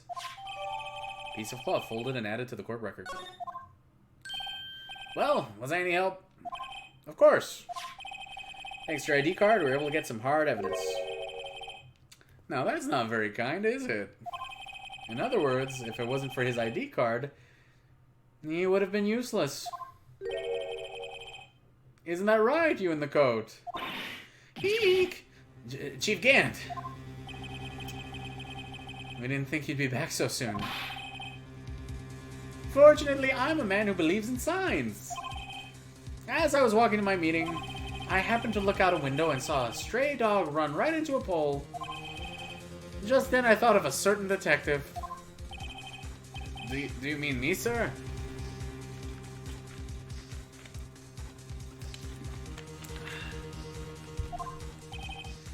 Now then, I'm afraid I'm going to have to ask you all to leave. Yes, sir, sorry. Oh, you in the code? Me, sir. Drop off your ID on the way out. You won't be needing it anymore. But, sir... Now get out. Yes, sir. We'll be on our way too then. Wait! You, the one without the specky hair. Don't go yet. Me, sir? I'd like a word with you. But, sir, I'm not a licensed scientific investigator yet. You, with the spiky hair. You're free to go. Mr. Wright. No, don't leave me with this, Grandpa.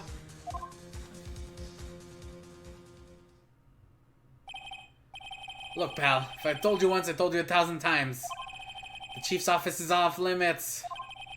But no, you just had to go sneaking in there like that, didn't you? I thought you said you didn't care anymore if you were fired. Yeah, but if I knew I'd be like this, I never would have said it.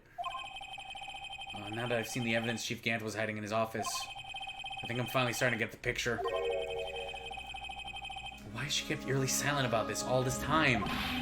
Anyway, you listening to me? No. I'm gonna try to smooth things over with the Chief again. Later, pal. After that, I heard from Emma. She said the police wanted to ask her some questions. So she'll be busy for the rest of the day. Yeah, this is exactly where I was hoping we'd head.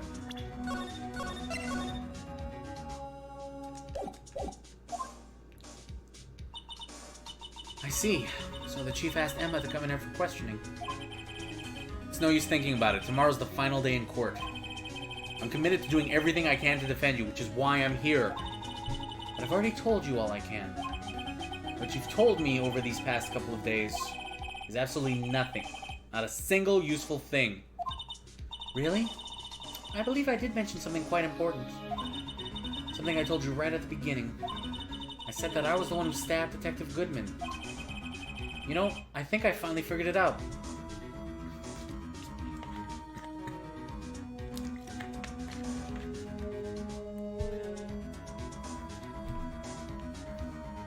Yeah, well, you know what? The Chief, I have a feeling, you know, he's got more in mind, and that's why he's keeping Emma. I know it is who's lurking behind your words. Mia did a good job mentoring you. I'm rather jealous. It seems Edgeworth was right. Edgeworth? Once you're convinced you know something, no one can persuade you otherwise. Thick-headed is the term he used, I believe. Now's my chance to get her to tell me the rest of the story. I have to admit, I was more than a little perplexed at first. You insisted you did it, yet there was no incriminating evidence. That's when it hit me. It's not that you're unwilling to tell the truth. It's that you're incapable of doing so because of a certain individual. What an intriguing notion. A certain individual, you say. So you think I'm protecting this person? Protecting? No. I think afraid of is more like it. If I'm not mistaken, the person in question may have had persuaded you to silence. For argument's sake, Mr. Wright, whom may I ask is this person you're speaking of? The one I'm supposedly frightened of? What is this person's name? So this is something that you used to see a lot more in the old games. Trident and I were talking about this the other day. Is presenting profiles as evidence. So I guess they kept it for this trial. Nice. Well, Miss Sky? Mr. Wright, you are addressing the Chief Prosecutor. Do not forget your place. I take it she's still not ready to spill the beans. My apologies. Could you please tell me a bit more about what you think you know? We were partners until 2 years ago. I respected him as a detective. Assuming he is respectable, then tell me something. Why would he try to hide his crimes? His crimes? Both you and Edgeworth will be brought before a board of inquiry for what you did. Specifically, hiding and forging evidence. Of course, these are serious offenses. Why is it, though, that Chief Gant's name was never mentioned? Chief Gant?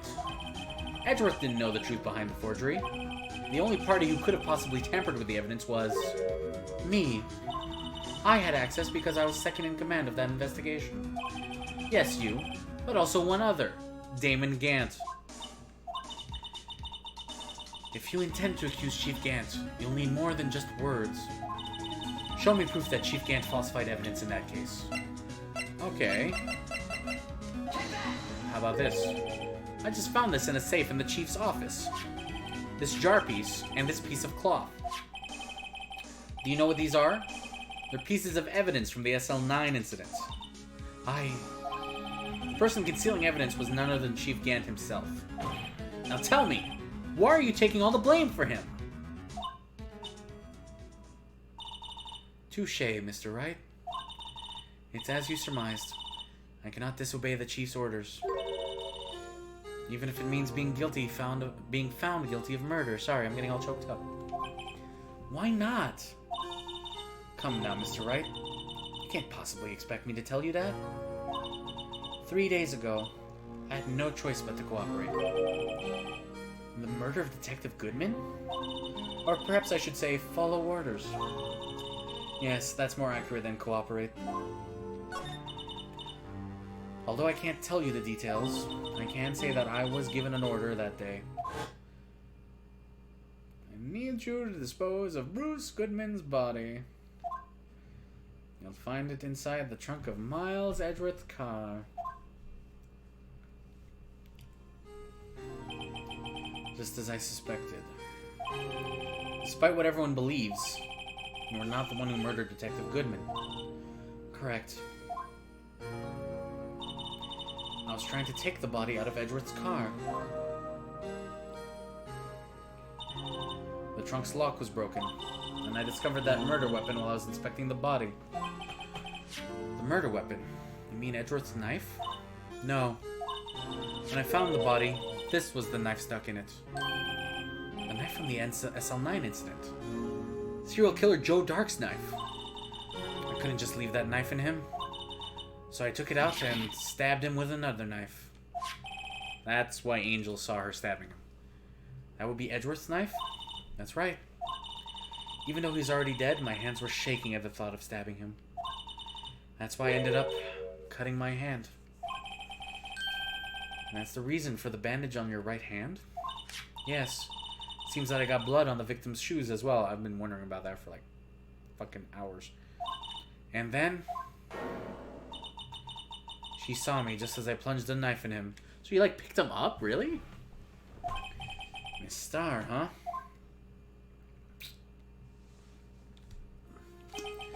Why did you need to hide Dark's knife so badly? It's a good case. It's frustrating at times, but it's a good fucking case. I mean, like, a longer case means more intrigue, more plot twists, but also some more annoying parts, so it balances out.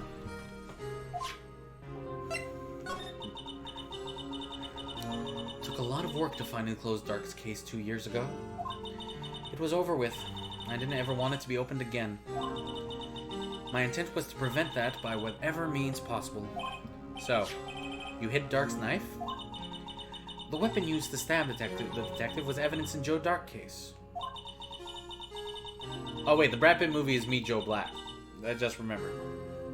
If word got out, which it would, the reporters would have had a field day with that. So you wrapped the knife in your scarf and hid it. In Edgeworth's exhaust pipe. Right. Then I called my sister to tell her what had happened and ask her to hide the knife that was inside my muffler. You asked Emma? I didn't want anyone on the force to know about this. That would explain why Emma is so confident about Lana's innocence. Speaking of phone calls... oh, wait. Speaking of phone calls, I had a bad feeling about one of them that day. Bad feeling? The truth is, after I received those orders from the Chief, Gant, the first thing I did was make a phone call. A phone call to Patrolman Jake Marshall. It's Marshall? Why on earth would you call him? He has a phone? The lead investigator of the SL9 incident had been murdered. I wanted that fact to be kept hidden, and I needed help. Oh boy. Oh, sorry guys. We'll edit that out in post. Oh my god, this is not everywhere. He was the only other person I could trust. Or at least, I thought I could trust him at the time. However, it seems that after I spoke to him, he went off on an escapade of his own. Oh my. That's why he was all gung-ho and into gumption. Yes, Elena, you guys, you're gonna get cyber flu. Oh, you mean... not wanting the case to die, he decided to take things into his own hands. And then he did that weird bullshit. Disguised himself as Detective John Goodman and tried to steal the evidence. He had already stolen the ID card, but it seems he still hadn't made up his mind to break into the evidence room. After my phone call, any remaining doubts he had must have disappeared. So your phone call caused the incident in the evidence room.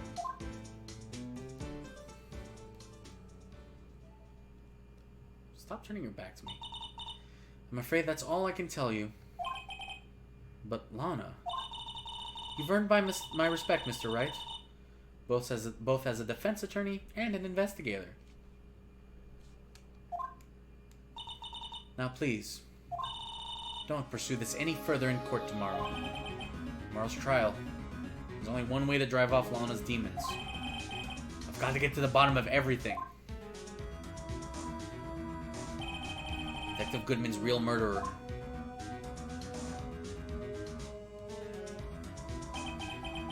And what went down in the Chief's office 2 years ago.